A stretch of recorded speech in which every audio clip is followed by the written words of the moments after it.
नेतृत्वले महाकाली गर्नु हुँदैन किनभने राष्ट्रघात छ भनेपछि बौद्धिकहरूले पनि छ भने पछि फेरि उनीहरूको कुरा मिल्यो छैन भने चाहिँ छैन भन्न थाले। अब यस्ता जाबाले त कहाँबाट भूमिका गर्न सक्छन् त? Corruption control without social security is impossible. Tribhuvan विश्वविद्यालयको यत्रो ठुलो प्रोफेसर बिचरा आफ्नो देशको केन्द्रीय सचिवालयमा प्रवेश गर्ने हैसियतको कार्ड बोक्ने क्षमता राख्दैन भने कस्तो प्रोफेसरलाई गाँटे म? यो भन्दा राक्षस राज्य दुनियाँमा कोही हुन्छ? बाँच्दाखेरि कर तिर्नु पर्ने? यो तलब नेता कर्मचारी इत्यादि नै हाम्रो 60% भन्दा बढी बजेट जान्छ अहिले पनि। भने चाहिँ हामीले विकास गर्ने त कुनै सम्भावना छैन। गफ गरेर हुन्छ? खर्दालाई तलब खुवाउन नसक्ने हैसियत भइसक्यो राज्यको। आफै अब लगानी गरेर हाइड्रो पावर पनि बनाउँछु ठेक्का पनि गर्छु भनेर कम्पनी खोल्न थाल्यो। यो भन्दा विपरीत मती केही हुन्छ? जो दुब्लो र ल्याङ्ग्रो छ त्यही कारबाहीको दायरामा आउँछ। त्यो जो हान्ने रागो जस्तो छ त्यसलाई त कसले छुन्छ र? त्यहाँ सपना पनि देख्ने औकात नभएका नालायकहरूले हाम्रो त असक्षमहरूले शासन गरे नि त हामीलाई, जसको सपनै देख्ने औकात छैन। पहिले त हकार्नु भयो, त्यसपछि उहाँले के भन्नुभयो भने किन विकास भएको छैन? बाटो बनाएको छ, घाटो बनेको छ, किन विकास भएको छैन भनिदिनु भयो उहाँले।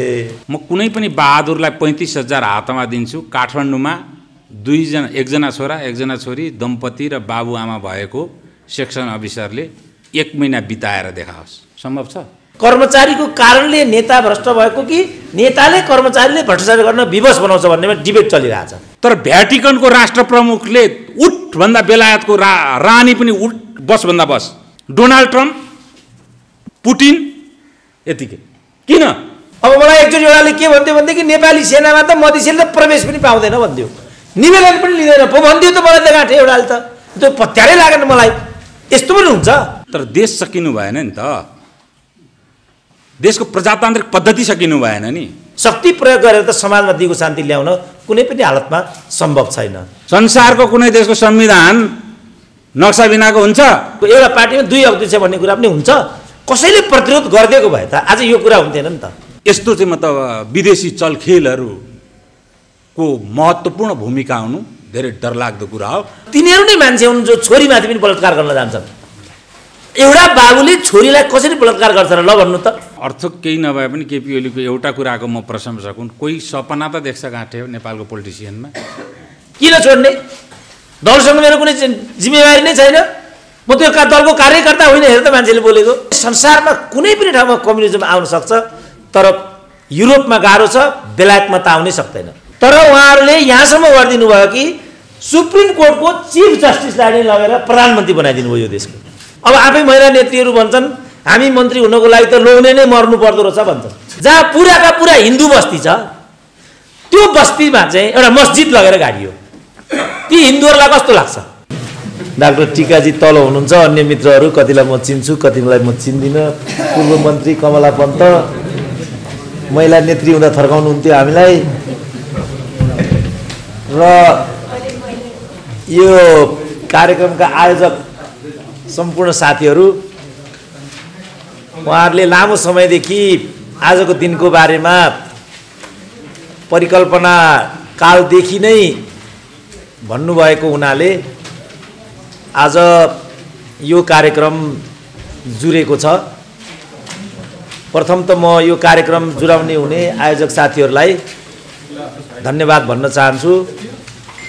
त्यसपछि जिल्लाका साथीहरूसँग सत्सङ्ग गर्न पाइयो, यहाँहरू आउनुभयो।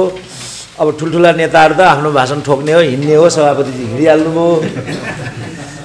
सुशासन त्यहाँबाट सुरु गर्नुपर्छ भन्ने छ हाम्रो नेपालको अप्ठ्यारो के छ भने आफू गोद्ने, जुर्को उठ्ने, हिँड्ने त्यो छ। पहिलो सुशासनको सुरु बिन्दु चाहिँ त्यो हो।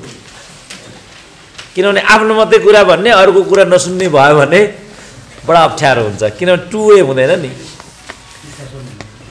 त्यसपछि यो लोकतन्त्र र सुशासन भन्ने टपिक थियो। मलाई सुरुमा त सुशासन मात्रै भन्ने थियो, त्यसकारण म यसमा बढी सुशासनमा फोकस छु। पछिबाट यो शीर्षक निर्दिष्ट भएपछि लोकतन्त्र भन्ने पनि कुरा आयो। लोकतन्त्रको कुरा चाहिँ यसमा कम परेको छ। पछि यो प्रकाशनमा आउने भयो भने यसलाई परिष्कार गर्न सकिन्छ। तर लोकतन्त्र भनेको त हामीले अभ्यास गरिआएको नै प्रणाली हो जो चाहिँ तलबाट उठ्छ र माथिसम्म जान्छ। अहिलेको चाहिँ मान्यता के छ भने लोकतन्त्र भनेको खालि दल खोल्ने स्वतन्त्रता र सांसद माननीय हुने स्वतन्त्रता मात्रै लोकतन्त्र होइन। सँगसँगै लोकतन्त्र भनेको मान्छेको आर्थिक र सांस्कृतिक अधिकारको ग्यारेन्टी पनि हो भन्ने छ। आफ्नो भाषा, आफ्नो धर्म, आफ्नो संस्कृति, आफ्नो पहिरन, आफ्नो पोसाकको प्रत्याभूति मान्छेले खोज्दो रहेछ। त्यो सहितको रोजगारीको ग्यारेन्टी, शिक्षा स्वास्थ्यको ग्यारेन्टी युक्त प्रणाली वास्तवमा लोकतन्त्र हुन्छ। अघि हाम्रो डाक्टर टिकाले निकै राम्रोसँग भन्नुभयो, 70 वर्ष हामीले अभ्यास गऱ्यौँ, 5वटा संविधानहरू हामीले गुजार्यौँ, अधिकारहरू कहिले पनि कम थिएनन्, बढेरै आएका थिए, तर जीवन प्रणालीमा त केही पनि भिन्नता आएन। अब आजको प्रश्न चाहिँ के हो भने किन जीवन प्रणालीमा भिन्नता आएन त? किनभने राजनीतिक व्यवस्थाको प्राप्ति मात्रै निर्णायक कुरा थिएन, यसको हिजैदेखि बुझाइमा गल्ती थियो। हिजो मैले एउटा कार्यक्रममा अस्ति नै सुनेको थिएँ, पूर्व प्रधानमन्त्री शेरबहादुर देउपाको यो बीबीसीवाला कार्यक्रममा भनेको रहेछ। मैले त्यति ध्यान दिएको थिएन पहिला, अस्ति सोसियल मिडियामा बाइ द वे त्यो देखा पर्यो। मैले उहाँले बोल्दै गरेको मैले त्यहाँ सुने, नेपालमा किन विकास भएको छैन भनेर हकार्नुभयो। पहिला त हकार्नुभयो, किनभने नेता हुने बित्तिकै हकार्नुपर्छ भन्ने यहाँका मान्छेको बुझाइ छ। ठुलो मान्छे भनेको चाहिँ हकार्ने हो, सानो मान्छे भनेको चाहिँ सहने हो भन्ने हाम्रो मान्यता छ। लोकतन्त्रले चाहिँ के भन्छ भनेदेखि मान्छे ठुलो र सानो नै हुँदैन, बरु ठुलो जवाफदेहीतामा बस्यो भनेदेखि त्यो अझ जिम्मेवार हुनुपर्छ, विनयशील हुनुपर्छ भन्ने छ। हाम्रो पूर्वीय मान्यताबाट हेऱ्यो भने त्यो अझ बढी छ, किनभने फलेको वृक्ष नै नुन्छ भन्ने छ। केराको घरी हेरौँ त बिचरा, जब फुल्छ फल्छ वयस्क केरा हुन्छ, त्यो केराको घरीको अवस्था कस्तो हुन्छ? जहाँ केराको घरी हुँदैन त्यो डाक्ले केराको बोट कस्तो हुन्छ हेरौँ त? मान्छे पनि त्यस्तै हो भन्ने छ। अनि उहाँ त्यहाँ हकार्नुभयो, पहिला त हकार्नुभयो, त्यसपछि उहाँले के भन्नुभयो भने किन विकास भएको छैन? बाटो बनाएको छ, घाटो भनेको छ, किन विकास भएको छैन भनिदिनु भयो उहाँले। अब बाटो बनाएको छ, घाटो बनाएको छ, हिजो हामी काठमाडौँबाट आउँदै थियौँ, छक्क पऱ्यौँ, हामी यति गाडीको भिडमा फस्यौँ कि त्यो कुनै गाडी पनि वास्तवमा भरिएका थिएनन्। यताबाट 101 सामान बाहिरको लिएर जाने, त्यहाँ छोड्ने, अनि खाली ट्रक तल झर्ने। यदि हामी समृद्ध हुन चाहेको हुने हो भनेदेखि त्यो ट्रकमा हामीले त्यहाँबाट टन्न सामान पठाउनुपर्छ, अनि मात्रै दोहोरो हुन्छ र बिस्तारै हामीहरू चाहिँ समृद्धिमा जान्छौँ। कसरी समृद्धिमा जाने, समाजलाई कसरी समृद्धिको बाटोमा लैजाने भन्ने प्रश्न नै वास्तवमा सुशासन हो। अब यो सुशासनको चाहिँ मैले यसमा अनेक अर्थ गर्दै, किनभने हिजो चाहिँ के थियो भने राज्य भनेको कर उठाउने, शान्ति सुरक्षा दिने र आफूलाई माथिल्लो तहमा राख्ने, यो नै राज्य हो भन्ने थियो हिजो। अरू कुनै अर्थ थिएन राज्यको। तर आज त्यो कुरा छैन। आज राज्य कहाँ आइपुगेको छ भने मान्छेका इच्छा र आकाङ्क्षाहरू जति छन् ती इच्छा र आकाङ्क्षाहरूलाई सार्थक र सम्भव बनाउन राज्यले के भूमिका खेल्छ र खेल्नुपर्छ भन्ने ठाउँमा राज्य आइपुगेको छ। अहिले सबै मान्छेको मनमा चाहना छ, आकाङ्क्षा छन्, ती सबै त पुरा हुँदैनन्। किन पुरा हुँदैनन् त? कसैका चाहिँ पुरा भइराखेका छन्, कसैका चाहिँ पुरा नै नहुने। किन हुन्छ त्यस्तो? कसैले ऐया भन्न पाएको छैन, एयर एम्बुलेन्स आउँछ सिङ्गापुरबाट, सिङ्गापुरमा गएर ट्रिटमेन्ट गर्छन्। कसैको यो सुविधा छ, अमेरिकामा पढ्छन्, काठमाडौँमा रातो बङ्गलामा पढ्छन्। कसैका छोराछोरीले भर्ना पनि पाउँदैनन्, बिचरा सुत्केरी नसकेर ऐया ऐया भनेर मरिरहेका हुन्छन् दिदीबहिनीहरू बिचरा। ऐया ऐया भनेको भने 7 दिनसम्म ऐया भनेर मरेको पनि कति घटना छ, कति घटना छ। किन हुन्छ यस्तो? यो किनको उत्तर नै राज्य थियो। यसलाई व्यवस्थापन गर्न राज्यको परिकल्पना गरिएको थियो। समन्याय भनेको नै त्यही थियो। अब त्यसलाई समाजवाद भनौँ, लोकतन्त्र भनौँ, कम्युनिजम भनौँ, आफ्नो पाएका अनुसार भनौँ, तर मान्छेको जीवनमा त्यो कुरा चाहिएको छ। जब कम्युनिजमको कुरा आयो युरोपमा, कार्ल मार्क्सले कम्युनिजमको बारेमा जे परिकल्पना गरे त्यो देखेपछि त्यहाँका कार्ल मार्क्स विपरीत विचार राख्ने दार्शनिक र सिद्धान्तकारहरूले जे कुरा कम्युनिस्ट म्यानिफेस्टोमा परिकल्पना गरिएको छ त्यस्तै कुरा हामीले गरिदियो भने के हुन्छ होला त भनेर सोचे। किनभने कार्ल मार्क्सकोमा खालि खान पाउने, लाउन पाउने कुराको मात्रै ग्यारेन्टी थियो, बोल्न पाउने कुराको ग्यारेन्टी थिएन। मनोरञ्जन गर्न पाउने, रमाइलो गर्न पाउने कुराको ग्यारेन्टी पहुँच त्यहाँ थिएन। खान पाउने, लाउन पाउने पनि गरिदिउँ, त्यसपछि सुख सयल मोज मस्ती चढ्ने, फलानु गर्ने, गर्लफ्रेन्डसँग हिँड्ने पनि गरिदियो भने त कसो मान्छेले कम्युनिजम भन्ला त भन्ने कोडबाट मान्छेले हेरे। नभन्दै संसारमा कुनै पनि ठाउँमा कम्युनिजम आउन सक्छ, तर युरोपमा गाह्रो छ, बेलायतमा त आउनै सक्दैन। यो म पनि भन्न सक्छु कि त्यहाँ कहिले पनि कम्युनिजम आउँदैन, मै भन्न सक्छु त्यो। र कार्ल मार्क्सले के भने कम्युनिजम त नाइ छोड्दैन भाइ हो, किनभने यो भूत हो युरोपको, यो भूतले त्यति बेला पक्कै खान्छ। तर महत्त्वपूर्ण कुरा चाहिँ के छ भनेदेखि त्यो बेलायतबाट सुरु हुन्छ। बेलायतको पनि लन्डन भन्ने सहरबाट चाहिँ सुरु हुन्छ, किनभने त्यहाँ धेरैभन्दा धेरै मजदुरहरू छन्। यो ठोक्का गरे कार्ल मार्क्सले। तर बिचारा यो रसियामा गएर उत्तानो पर्यो, युकेमा कहिल्यै आएन, लन्डनमा त्यो देखै परेन। र म अहिले भन्छु संसारमा अरू कहीँ कम्युनिजम आउला, लन्डनमा यो प्रणाली आउँदैन। किन आउँदैन त? सुशासन भनेको यही हो। यहाँ सुन्नुभयो, यहाँ एउटा सानो वार अध्यक्षको लागि मान्छे पारामार गर्छन्, स्पिकरको कुरा आयो अघि, मर्छु बरु म, तर म छोड्दिनँ भनिरहेछ हाम्रो महिला उपसभामुखले। किन छोड्ने? दलसँग मेरो कुनै जिम्मेवारी नै छैन, म त्यो दलको कार्यकर्ता होइन, हेर त मान्छेले बोलेको। कसरी सुशासन हुन्छ त? डिप्युटी स्पिकरलाई थाहा छैन कि उनको पोजिसन के हो भनेर। माइनस दल, दलभित्र झगडा गरेर ठिकै छ, दलभित्र दाहिने गरेर देब्रे गरेर त्यो पाइयो। महाभियोग लाउनको लागि त संविधान विपरीत काम गर्नु पर्यो, उहाँले संविधान विपरीत त कामै गरेको छैन। अनि कहाँ महाभियोगको विषय त्यहाँ हुन्छ। यो विधिले गर्दा सुशासन बन्न सक्दैन। कसरी यस्तो विधिबाट नेतृत्वलाई उकास्ने भन्ने अघि डाक्टर साहबले भन्नुभयो, हामीले भन्ने धेरै कुरा त उहाँले नै भन्नुभयो आज। किनभने दलभित्रबाट सुशासनलाई सार्थक बनाउन सकिएन, त्यसकारण दल बाहिरबाट प्रेसर दिने हो कि भन्ने उहाँको अभिमत छ। डराउनु पनि भयो होला, किन उहाँ पनि दलभन्दा पर त होइन होला। सुब्बा तुम्बाम्रेको समस्या त उहाँलाई पनि होला बिचरा।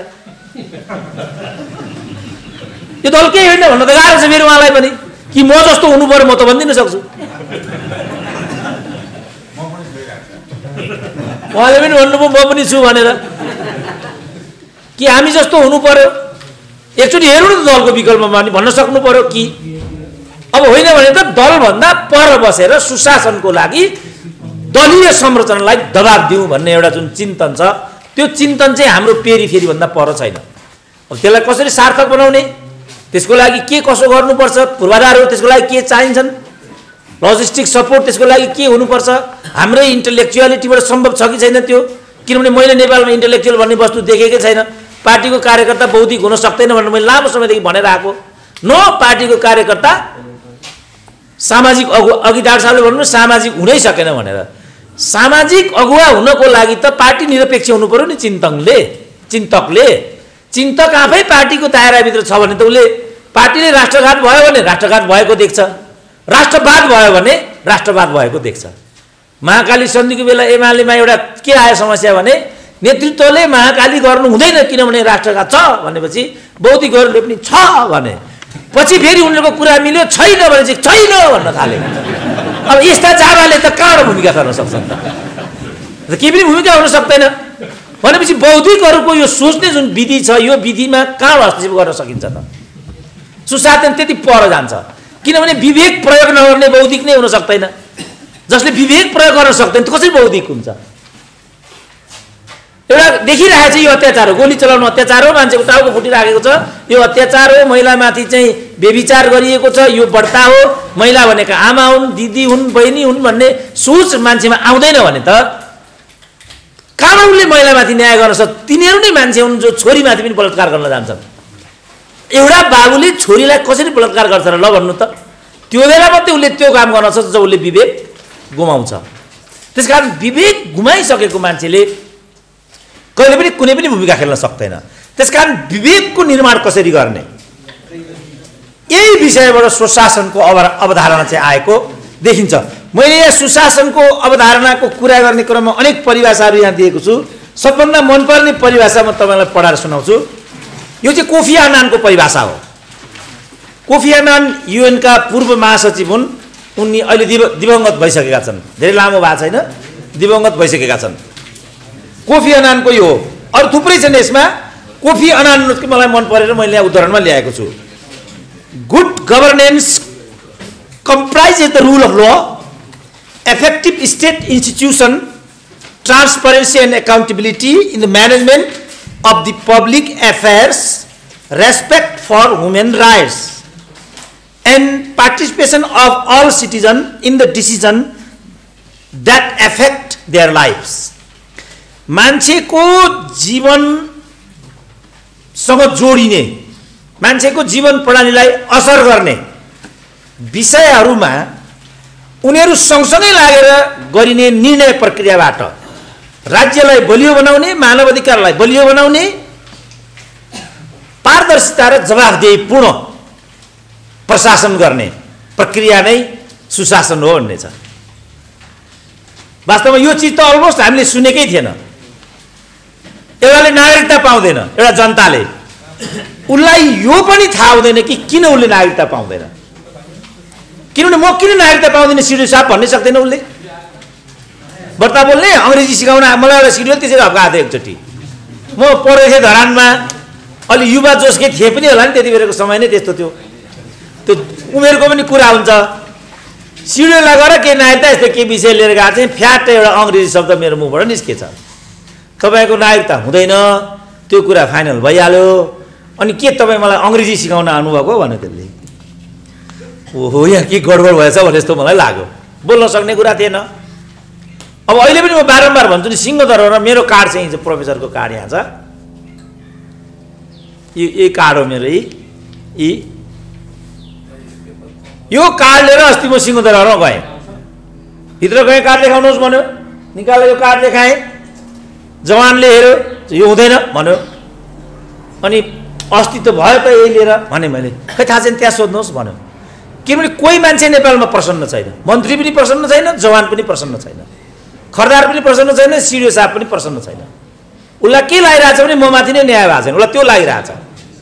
मैले गृहमन्त्री पाउनु भने सामान्य प्रशासन मात्रै भयो भने लागिरहेछ उसलाई। म स्वास्थ्य हुनुपर्ने, कानुन मात्रै भयो भने लागिरहेछ उसलाई। जो भएको छैन उसलाई त झन् भतभती पोलिरहेछ तलबाट। म हुनुपर्ने जहिले पनि अरू, म हुनुपर्ने यस्तो लागिरहेछ उसलाई। सबै रिसाइरहेछन्। असैलाई सोधे, असै साहब म जाउँ कि भने, जान्न सर भन्यो। अनि जान त जाने, यो कार्ड चल्छ कि चल्दैन भने, कार्ड त चल्दैन सर भन्यो। त्रिभुवन विश्वविद्यालयको प्रोफेसरको कार्ड हो यो। सबै नेपालीलाई थाहा छ कि म कत्रो प्रोफेसर हुँ र कस्तो प्रोफेसर हुँ नेपाल भन्ने देशको। त्यसले बोकेको आइडेन्टिटी कार्ड यो देशको केन्द्रीय सचिवालयले मान्दैन भने अब तपाईँ भन्नुहोस्, एउटा गाउँको चेपाङको के अवस्था होला, दुराको के अवस्था होला, थारूको के अवस्था होला।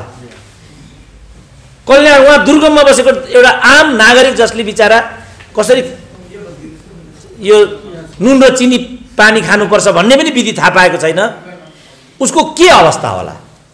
त्यसकारण कोफी अन्नानले के भने जनसाधारणलाई सँगसँगै लिएर मानव अधिकारको विधिद्वारा र ट्रान्सपरेन्सी, पारदर्शीपूर्ण तरिकाले, जस्तो अहिले सभामुखकै कुरा आइरहेछ नि त, सबै नेपाली नागरिकहरूलाई के अधिकार छ भने सभामुख प्रकरणमा यस्तो किन भएको छ,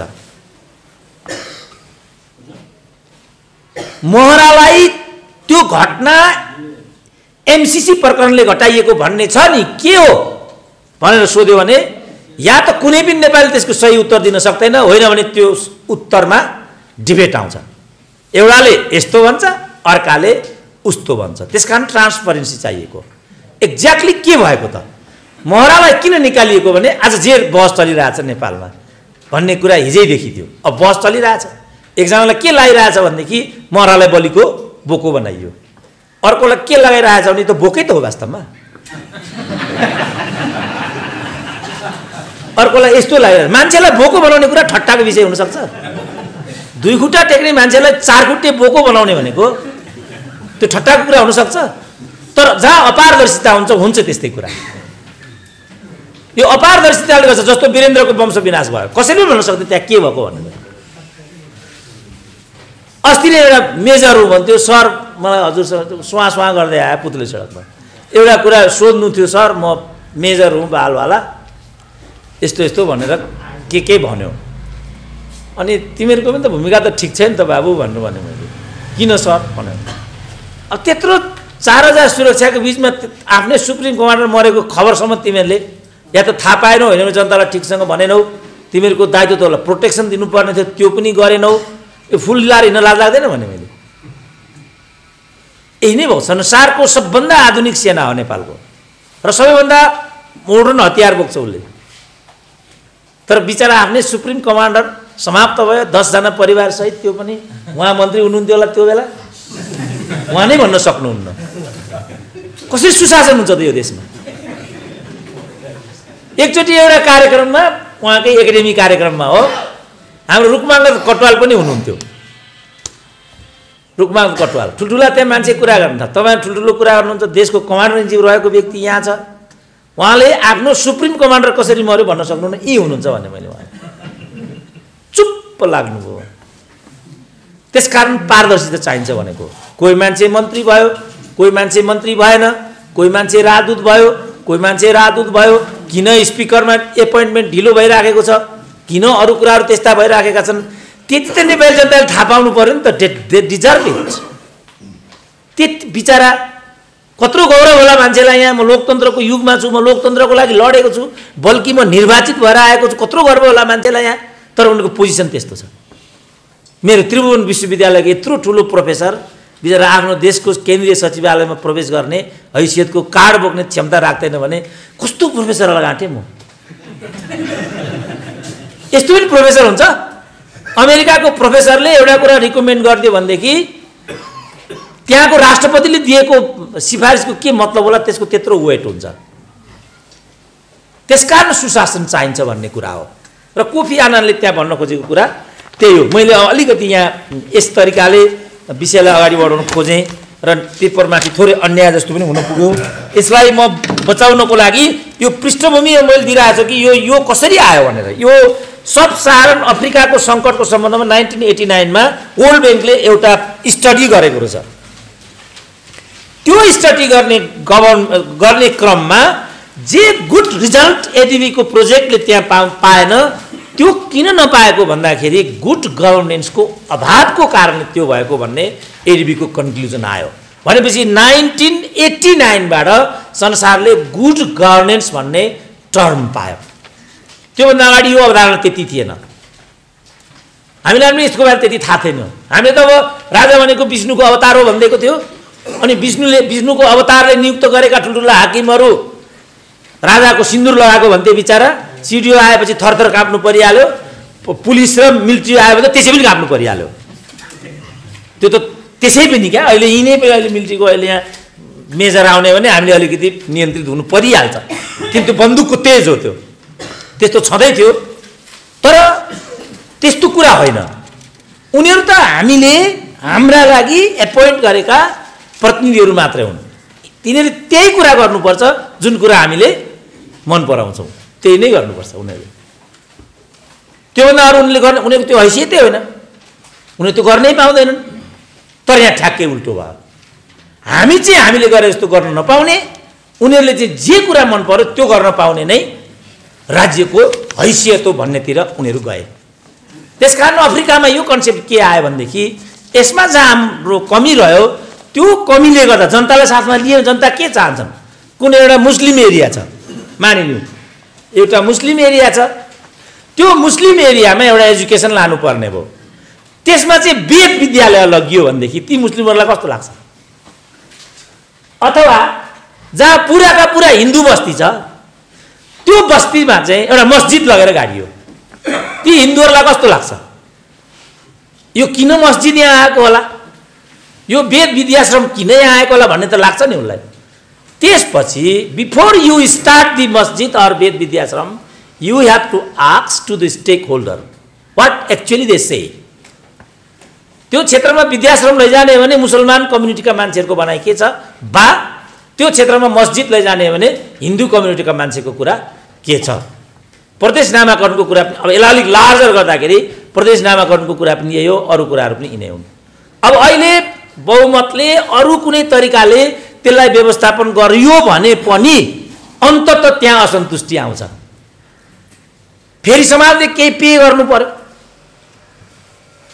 असन्तुष्टि यहाँ भाग्दो जस्तो अस्ति सुलेमानीलाई मारे त्यहाँ इराकमा त्यसको लागि लिएर गरिएको जुन श्रद्धाञ्जली कार्यक्रम थियो भागदौड मच्यो अर्को 50 जना त्यहाँ मरे त्यो त देखिएको संख्या हो बा अरु पनि मान्छे त्यहाँ मरे कि 50 मरे भनेपछि पक्कै घाइते भयो होला किनभने इन्टु 5 भन्ने छ 50 जना मरे भनेदेखि 5 गुणा बढी चाहिँ त्यहाँ घाइते हुन्छन् भन्ने वारको नियम नै छ कयौं मान्छे घाइते पनि भयो होला त त्यो भएको हुनाले कुनै पनि कुराले एउटा त्यस्तो नतिजा त निकालि नै हाल्छ हामीलाई दिगो शान्ति चाहिने हो भनेदेखि दिगो शान्ति निर्माण गर्ने पहिलो पूर्व शर्त भनेको चाहिँ सुशासन नै हो वा समृद्धि हो समृद्धि हासिल गर्नको लागि सुशासन अनिवार्य छ जस्तो हाम्रो अरुणजी अहिले यहाँ हुनुहुन्छ उहाँ चाहिँ युवा उद्यमी पनि हुनुहुन्छ उद्यमशीलता भित्र सुशासनको अभाव वा प्राप्तिले के प्रभाव पारेको छ भने ज्वलन्त दृष्टान्त उहाँ आफै हुनुहुन्छ उहाँमाथि बैंकको कति लोन छ इकोनोमिक टर्चरहरू कति छन् चन्दा फिरौतीको कुरा के छ त्यसपछि उहाँले जे उत्पादन गर्नुहुन्छ त्यसले बजार हासिल गर्नको लागि के व्यवधान भोग्नुपर्छ अनि के गरिसकेपछि मात्रै परिणाम आउँछ भन्ने कुराको ज्वलन्त उदाहरण उहाँ आफै हुनुहुन्छ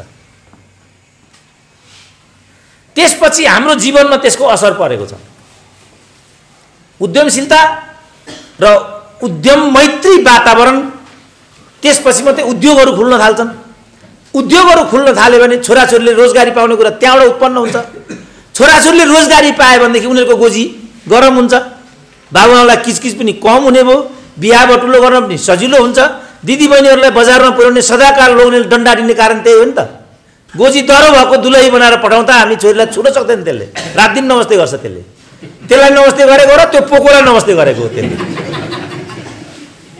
त यो विधिबाट हामीले महिला इम्पावर गर्ने हो महिला सशक्तिकरण गर्ने कुनै भाषणबाट त सशक्तिकरण हुँदैन उनलाई राम्रो शिक्षा दिनु पर्यो रोजगारी सहित वैवाहिक जीवनमा उसले प्रवेश गर्यो भने ठिक छ अन्डरस्ट्यान्डिङ हुँदासम्म लोग्नेसँगको जीवन चल्छ अन्डरस्ट्यान्डिङ बिग्रियो भनेदेखि आफ्नो बाटो लाग्छन् पश्चिममा भएको कुरा यही हो त पश्चिमको संस्कार मान्छे लिनुको कारण पनि यही छ जहिले पनि किन युरोपियन स्टाइलले मनपर्ने किन मनपर्ने युरोपियन स्टाइल किन मनपर्ने उनीहरूलाई किनभने मान्छेले चाहिरहेको के छ भने मोडर्न लगाउनुपर्छ पिज्जा खानुपर्छ बजार घुम्न जानुपर्छ छेउमा गर्लफ्रेन्ड भयो भने त्यसको मजा नै अर्को हुन्छ यो होइन भन्छौँ हामी नपछि उसले ठगी बाटो लिन्छ ठगी बाटो लियो भने नि क्राइम हुन्छ अस्ति एउटा खबर आयो नि बच्चा कति के हो 9 महिना कि कति पेटमा बच्चा भएपछि बोयफ्रेन्डले धोका दिएर हिँड्छ उसले किनभने त्यसपछि अब मेरो दुर्दिन आउँछ भन्ने कुरा थाहा छ उसलाई तर उसँग तेरो यसले कुनै असरै पार्दैन किनभने ऊ आफै आत्मनिर्भर छ भन्ने कुरा भयो भने त्यो काम गर्नेपट्टि उसले सोच्दैन अहिलेलाई त त्यो भएको हुनाले मुलुकको जीवनमा पनि यी कुराहरू आवश्यक छन् यी कुराहरू आउँदै आउँदै अनि सुशासन त्यस्तो भयो भने चाहिँ सुशासनमा म जम्प गर्छु र अलि छिटो गर्छु त्यस्तो भयो भने सुशासनयुक्त चाहिँ स्थिति उत्पन्न हुन्छ सुशासनयुक्त स्थिति उत्पन्न हुनको लागि चाहिने चाहिँ के हो त भन्ने कुरा मैले यहाँ देखाएको छु जस्तो त्यसमा के हुन्छ नागरिक सर्वोच्चता त्यसपछि प्रतिनिधित्व प्रणाली अनि विधिको शासन नियामक निकायको अग्रसरता अल्पमत वा प्रतिपक्षको कदर अहिले रोदन भइरहेछ नि अल्पमतलाई केही भएन प्रतिपक्षको केही भएन इत्यादि भन्ने कुरा भइरहेछ नि त्यहाँ चाहिँ के हुने भने एउटा घटना थियो जवाहरलाल नेहरूको भाषण सिद्धिएपछि सबै सांसदहरू उठेर बाहिर जाने अरे त्यसपछि जवाहरलाल नेहरूले के भनेर तिमीहरू किन यसको कुरा सुन्नु छ र हामीले त्यहाँ के सुन्ने हामीलाई त्यति इन्ट्रेस्ट लाग्दैन भने मान्छेले त्यसपछि नेहरूले के भने अरे अरू कुरा म जान्दिनँ अटल बिहारी वाजपेयीको भाषण चाहिँ तिमीहरूले अनिवार्य सुन्नु सुनिसकेपछि के भन्छन् तिमीहरूलाई के लाग्छ बेलुका त्यो कुराहरू मलाई तिमीहरूले सुनाउनु किन अटल बिहारी सबभन्दा यङ छ त्यो हाउसमा किन र त्यस्तो भनेपछि किनभने भारतको भविष्य पछिको प्रधानमन्त्री यही अटल बिहारी वाजपेयी हो भन्ने नेहरूले म आफै जान्दछु जुन बेला अटल बिहारी 60 को उमेर क्रस गरिराखेका थिए त्यो बेला अटल बिहारीको पार्टीले 2 सिट पनि पाउँदैन थियो बीजेपीले त्यस्तो दिन पनि हामीले देख्यौं गर्दै गर्दै गर्दै गर्दै अब हेर्नु त अहिले के छ भारतमा 2/3 को बहुमत लिएर अहिले मोदी हिँडिराखेका छन् त्यसकारण प्रतिनिधित्व र प्रतिपक्षलाई हाम्रो यहाँ प्रतिपक्षको भूमिका भन्ने बित्तिकै निम्सरो सरकारको भूमिका मात्रै सार्थक एमपी भन्ने बित्तिकै नन एक्जिस्टेन्स, मिनिस्टर भन्ने बित्तिकै फुल एक्जिस्टेन्स। मिनिस्टर पनि व्हिच मिनिस्टर? गृह अर फिनान्स? वाइ? कुनै अर्थ छैन नि त। देशको जिम्मेवारी निर्वाह गर्ने कुरा हो, कुन मन्त्रालय के मन्त्रालय भन्ने कुरा त धेरै छ व्याख्या, त यसमा म जान मलाई समयले साथ दिँदैन। त्यसपछि शक्ति पृथकीकरण र शक्ति सन्तुलन, सुशासनमा यो अनिवार्य हुन्छ।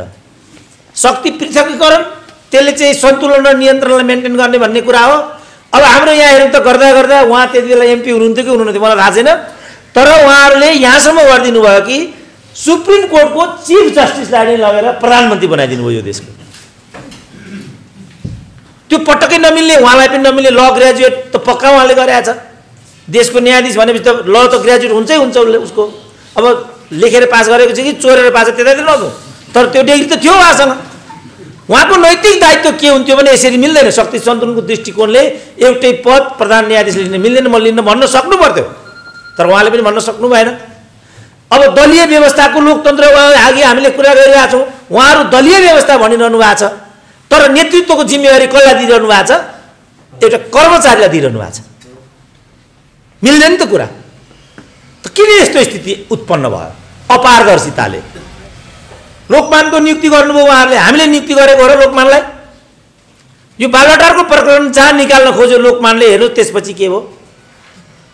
अनि सुशीला कार्कीको कुरा आयो, उहाँहरू महिला अधिकारको कुरा गर्नुहुन्छ। सुशीला कार्कीले आफ्नो प्रधान न्यायाधीशको हैसियत देखाउन खोज्नुभयो, कसरी महाअभियोगको डन्डा अगाडि लिएर आइयो। त्यसकारण पारदर्शिता चाहिन्छ भनेको। सारा देशलाई थाहा पाउनुपर्छ कि लोकमानको किन नियुक्ति भयो, नियुक्ति भइसकेपछि त्यहाँबाट लोकमानलाई किन हटाउन खोजियो, सुशीला कार्कीको त्यहाँ नियुक्ति भयो, त्यसपछि किन महाअभियोगको डन्डा लगाइयो। त्यसमा चाहिँ ठिक हामीले निर्णय गर्न नसकेको हुनाले अब शिवमाया तुम्बामेमा त्यो कुरा आइराखेको छ। त्यसकारण पारदर्शिता भन्ने कुरा चाहिन्छ भन्ने कुरा त्यही हो। अब त्यसपछि अर्को कुरा आयो अधिकारको संरक्षण एवं सम्वर्धन, अनि बहुआयामिक सम्बन्धको कुरा आयो, अनि स्वप्नशील र प्रतिबद्ध नेतृत्व। सुशासन भयो भने यो कुरा हुन्छ। अब हाम्रो यहाँ त कस्तो हुन्छ, बाँचुन्जेल प्रतिनिधित्व चाहिन्छ, बाँचुन्जेल। अब 99 वर्ष भएपछि एकचोटि म प्रधानमन्त्री हुन्छु भन्ने हुन्छ, छोड्ने भन्ने कुरै आउँदैन। यो त एकदम सुशासनको लागि गतिरोधपूर्ण छ। मेरो अहिले यहाँ कमलाजी पनि हुनुहुन्छ, स्ट्रिक्ट रिकमेन्डेसन के छ भने तपाईँहरू 2 टर्मको सिस्टममा जानुहोस्। अब 2 टर्म, एमपी भयो भने 2 चोटि अब अरूलाई पालो दिनुहोस्, मिनिस्टर भयो भने 2 चोटि अरूलाई पालो दिनुहोस्, पिएम भयो भने 2 चोटि अब अरूलाई पालो दिनुहोस्। यसले एउटा प्रणाली बस्छ नि त। यहाँ त केही पनि प्रणाली बसेन नि त। अब आफै महिला नेत्रीहरू भन्छन् हामी मन्त्री हुनको लागि त लोग्ने नै मर्नु पर्दो रहेछ भन्छन्। यो महिला नेत्रीले भनेको, मैले भने होइन। किनभने श्रीमानको ठाउँमा श्रीमती जाने भन्ने अभ्यास भइसक्यो हाम्रो। अब रविन्द्र अधिकारीको प्रकरण त धेरै टाढा पर्दैन, कास्की त यहाँबाट नजिकै छ यहाँ त। ल हेर्नु त केही कुरा भएन नि त्यहाँ, किनभने त्यहाँ पालो पर्खेर साथीहरू बसेका होलान्, महिला भए पनि मैले पनि त बसेका होलान्, त्यहाँ सङ्घर्ष गरेर आएका छन्, लडेर। कमलाजी कम सङ्घर्ष गर्नुभएको छ त, यस्ता त अरू पनि छन्, हरेक ठाउँमा छन्। त किन यस्तो भयो त भन्दाखेरि हामीले यो विधिको प्रणालीलाई पटक्कै मानेनौँ, सुशासनका विधिहरूलाई हामीले पटक्कै अवलम्बन गरेनौँ, पारदर्शितालाई हामीले चाहिँ आफ्नो जीवनको प्रणाली बनाएनौँ। जे कुरा अहिले त मेसिन कहाँ पुगिरहेछ भनेदेखि जगमान सर यहाँ हुनुहुन्छ, जगमान सर निधाए जस्तो गर्दै हुनुहुन्छ, वास्तवमा निधाउनु भएको छ कि छैन भन्ने कुरा मेसिनले अध्ययन गर्छ। त्यस्तो आइसकेको छ अहिले। जगमान सरले मनमा केही कुरा खेलाउँदै हुनुहुन्छ, के कुरा खेलाउँदै हुनुहुन्छ होला। मैले भाषण गर्दैछु, तल डाक्टर साहबले कस्तो कुरा सोच्नुभयो, ए मलाई केटो मभन्दा सानो छ फुर्ती लाउँछ भन्ने सोच्नुभयो कि केटो त पढाइ रहेछ भन्ने ठान्नुभयो कि के ठान्नुभयो त्यो। अब एयरपोर्टमा लाइनमा गएपछि अब त्यहाँ त कडाइ गर्छ, ए मलाई हेर्दाखेरि आफै आतङ्कवादी जस्तो छ, मलाई यसरी केरकार गर्छ भनेर मैले सोचेँ भने उसले सुनिहाल्दो रहेछ। मेसिन त्यहाँ पुगिराखेको छ। अब त्यसै पनि पारदर्शिता अपरिहार्य छ। त त्यसकारण हामीले चाहिँ प्रणालीलाई पारदर्शी बनाउनुपर्छ भन्ने कुरा इत्यादि हो। अब त्यसो भने असल शासनका सूचकहरू के हुन् त? समय अलिक भड्केन हजुर? मलाई चाहिँ छिटो गरौँला भन्ने थियो क्या सल्लाह थियो अरुणजीसँग अब त्यसो अलिक एक दुईवटा कुरा भन्छु जस्तो त्यसो भने असल शासनका सूचकहरू के हुन् त त्यसका सूचकहरू प्रतिकार र उत्तरदायित्व प्रतिकार गर्नु पर्यो के तपाईहरुले पनि अफिसमै पनि दलभित्र पनि के हो यस्तो दुई अध्यक्ष भनेको एउटा पार्टीमा दुई अध्यक्ष भन्ने कुरा पनि हुन्छ कसैले प्रतिरोध गरिदिएको भए त आज यो कुरा हुन्थेन नि त ल भइगयो तपाईहरुलाई पदको लागि यत्रो रहर छ बरु मैले राजीनामा दिदिए तपाईहरुले यो पनि भोग गर्नुहोस् तर मलाई यसमा सहमति भएन भनेर तीनजना मान्छेले त्यहाँ उठाइदिए आवाज भने त अलि धर्म संकट त पैदा हुन्छ होला नि त यो एउटा दृष्टान्त मात्रै हो सर्व जस्तो अब काहीँ टिप्पणी उठाउनु पर्यो गलत टिप्पणी उठाउनु पर्यो अहिले कुरा के आइरहेछ भने कर्मचारीको कारणले नेता भ्रष्ट भएको कि नेताले कर्मचारीले भ्रष्टाचार गर्न विवश बनाउँछ भन्नेमा डिबेट चलिरहेछ जस्तो बालवटारको कुरा छ कृष्ण प्रसादका भट्टराईका पालादेखि 2048 सालदेखि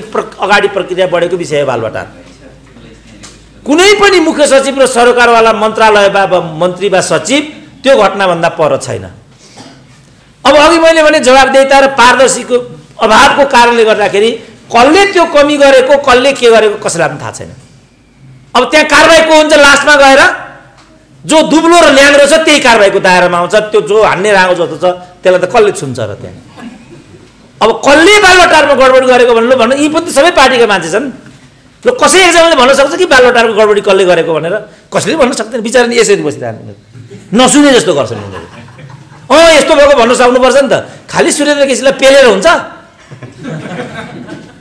हिम्मत छ भने ठाउँमा उठाउनु पर्यो नि आवाज जसले जे गरे पनि बालवटारमा यो भएको भन्न सक्नु पर्यो नि त कोही भन्न सक्छ अहिले पो थाहा भयो लोकमान कार्कीलाई किन बलिको बोको बनाएको रहेछ भने त ठ्याक्कै बालवटारको फाइल उसले अगाडि निकाल्न आँटेको रहेछ अब बालवटारको फाइल अगाडि निकालिदिएको त्यो त तोबा हुन्थ्यो केटाहरूको त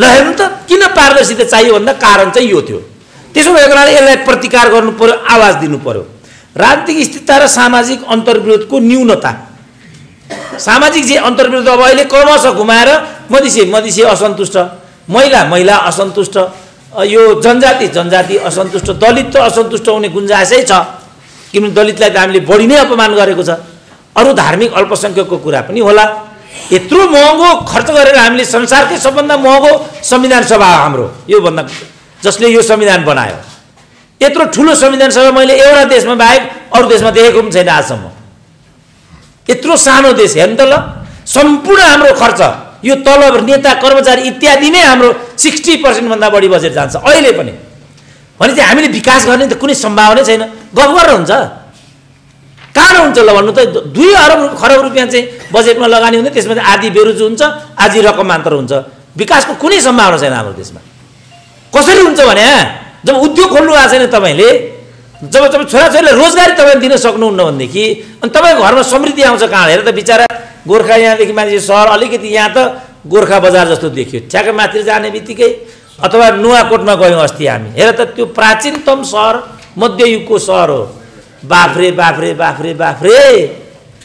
कति हेप्छन् होला विदेशीले हामीलाई लक्षणै छैन खाना बस्यो लक्षणै छैन त यो जो विधि छ हाम्रो किनभने हामीले अवलम्बन गरेको तरिका नै गलत छ त्यसो भने म यहाँ अब अलिकति जम्प गर्छु असल शासनका बाधकहरू चाहिँ के हुन् त भनेर राज्यका अङ्गहरू समझदारी नहुनु एउटा त्यो छ राज्य शक्तिमा स्खलन एउटा त्यो छ राज्य शक्ति भने राज्यको पावर भन्ने बित्तिकै अब यिनीहरू भन्नेमा गयौँ क्या हामी स्खलन आइसक्यो केही नभए पनि त्यहाँ चाहिँ सर्वोच्च छ त्यहाँ चाहिँ फलानु छ भन्ने भयो भने अलिकति ढाडस मिल्थ्यो जस्तो राणाका पालामा चाहिँ 4 शहीदलाई कत्रो ट्रायल गरेर उनी त्यो दण्ड दिए त्यति हुँदाहुँदै पनि लास्टमा चाहिँ जुद्ध शमशेरलाई चाहिँ यो राणा परिवारका छोरीहरूले गएर यो बच्चालाई के मारी बक्सिन्छ यत्रो शक्तिशाली प्रधानमन्त्री भएर त्यस्तो दुधे बालकलाई त 18-19 वर्षका थिए गङ्गालाल त अनि जुद्ध शमशेरले दुःख मानेर खिन्न भएर के भने अरे भने अब त्यो ठुलो कुरा गर्छ तिमीलाई राजपाटको कुरा थाहै छैन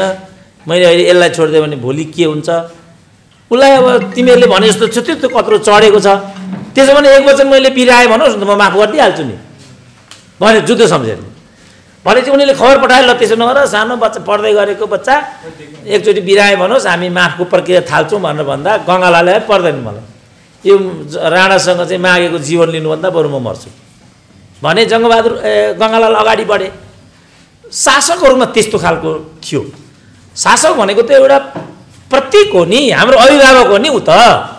हामीलाई कुशासन गर्नको लागि हामीले उसलाई त्यहाँ पठाएकै होइन त। राज्यसँग चाहिँ त्यो एउटा हैसियत। त्यसो भने त बिपी कोइरालाले कति वर्ष चाहिँ मृत्युदण्ड फलानु भन्थ्यो होइन त? त्यसो भने त जे गरिदियो भने त हुन्थ्यो, बिपी कोइराला भित्री लापत्ता बनाइदियो भने त हुन्थ्यो। के हुन्छ र भने एउटा बिपी कोइराला हान्थ्यो हुन्थ्यो के? तर ल हेर त बिचरा, अनेक मुद्दा भए, फलानु भए, अस्ति लास्टमा बिरामी भयो, राजाले मेरो तर्फबाट 2 लाख रुपियाँ दिए उपचार गर्न जाऊ भन्ने कुरा भयो। त्यो हो नि त राज्य भनेको त। त्यो भएको हुनाले अनि राज्यको चाहिँ अलिकति राज्यप्रति मान्छेको आकर्षण हुने कुरा त्यहाँ आयो। त्यसपछि विश्वसनीयतामा चुनौती। अब अहिले विश्वसनीयतामा ठुलो चुनौती छ। कोही पनि जस्तो लोकसेवाबाट कोही पास भएर गयो भने कसैले पनि यो योग्य रहेछ लोकसेवा पास गयो सितिमिति भन्दैन अब, किनभने कहाँ के मिलायो होला भयो होला भन्ने हुन्छ। कति पैसा खुवायो होला ल हेर मैले नै भन्नु पर्दैन, मुखमा आइसक्यो मान्छेको। कोही यहाँ अहिले स्कुलको टिचर होस् त के हुन्छ, फलानु थियो यस्तो थियो उहाँले यति पैसा खर्च गर्यो जिसिएलाई यसो गर्यो भयो भनिदिन्छ। यहाँ सरको हेर्दा यहाँ उहाँ आफै हेड सर हुनुहुन्छ। हाम्रा पालाका हेड सर भनेपछि जिल्लाका 5 जना महत्त्वपूर्ण मान्छेहरू थिए भनेदेखि त्यसमा माविको सदरमुकामको हेडमास्टरको कुरा आउँथ्यो। हेड सर भनेपछि सबै हस्किन्थे। त्यो थियो हिजो। अब अहिले गएर त हेडमास्टर देखेपछि मान्छे हाँस्छन् के होइन? कहाँबाट यस्तो कुरा भयो त? अब यथास्थितिवादी प्रवृत्ति, जवाबदेहीहीनता, यी कुराहरू भएका छन्। मैले 8 नम्बरमा सुशासन किन भन्ने कुरा ल्याएको छु र अन्त्यमा उपसंहार छ। म अब लामो समयतिर अलमल गर्न जान्न, किनभने यो पेपर तपाईँहरूको हातमा छ। यसको निष्कर्ष के हो भने जनतासँगै जनताका लागि समृद्धि र गतिशील जीवन प्रणाली स्थापित गर्न राज्यले अवलम्बन गर्नुपर्ने विधि नै वास्तवमा सुशासन हो। हाम्रो देशमा या त यो कुराको बुझाइमा कमी छ, होइन भने यो परिपाटीलाई हामीले अहिले पनि अवलम्बन गर्न सकेका छैनौँ। अब उच्च समय आइसक्यो, हामीले यसमा ढिलो नगरिकन सुशासनको विधि र यसका सिद्धान्त मान्यतालाई हामीले अवलम्बन गर्नुपर्छ। होइन भने हाम्रो जो दिगो शान्तिको कुरा छ त्यो दिगो शान्तिले चुनौती बेहोर्नु पर्ने हुन्छ। दिगो शान्तिले जहाँ धराप बेहोर्नुपर्छ भनेदेखि जो समृद्ध र एउटा हैसियतमा बसिराखेको वर्ग छ त्यो वर्गको पनि जीव र धनको रक्षा हुँदैन। माओवादीको पालामा के भयो त? मान्छेहरू धनी थिएनन् भन्ने कुरा त होइन, तर भागाभाग भयो कि भएन त यहाँ? त यसले पनि हामीलाई के देखायो भने जब अशान्ति हुन्छ भनेदेखि जोसँग साधन स्रोत छ, साधनहीनहरू त वञ्चितीकरणको शिकार हुन्छन् नै हुन्छन्, तर जोसँग साधन सिप छ, स्रोत छ, तिनीहरूले पनि चुनौतीको धरापमा बस्नुपर्ने हुन्छ। चुनौतीको धरापमा बसिसकेपछि त त्यहाँ त स्थायित्व त नहुने त पक्का नै छ। त्यसकारण स्थायित्वको लागि पनि, दिगो शान्तिको लागि पनि, समृद्धिको लागि पनि, सामाजिक सद्भाव र ऐक्यताको लागि पनि हामीले सुशासनमा जानै पर्छ र भन्नुपर्छ बाबु यो भएको छ है भनेर। अब मलाई एकचोटि एउटाले के भन्थ्यो भनेदेखि नेपाली सेनामा त मधेसीले त प्रवेश पनि पाउँदैन भन्थ्यो, निवेदन पनि लिँदैन पो भन्थ्यो। त मलाई त गाँठे एउटाले त त्यो पत्यारै लागेन मलाई। यस्तो पनि हुन्छ? मधेसी जनसङ्ख्या भनेको हाम्रो नेपालको कमसेकम 31% जनसङ्ख्या मधेसको हो नेपालको। उनीहरू के भन्छन् 40 जना प्रधानमन्त्री भइसके, हाम्रो एउटा पनि प्रधानमन्त्री भएन। 28 जना आइजिपी भए, हाम्रो एउटा पनि भएन। 31 जना कमान्डर इन चिफ भए, हाम्रो एउटा पनि भएन। के तर्कमा यसलाई हामीले होइन भनिदिने ल भन्नु त? त्यसकारण यो तिमीहरूको राज्य हो, तिमीहरूको मात्रै राज्य हो त यो भन्ने प्रश्न उसले उठाइदियो कि जबरजस्ती त बोल्छस् कि भन्नु पर्यो। त्यो सुशासन होइन, कुशासन नै हो। होइन भने चित्तबुद्ध जवाफ दिनु पर्यो, बाबु यस्तो भएको है भनेर।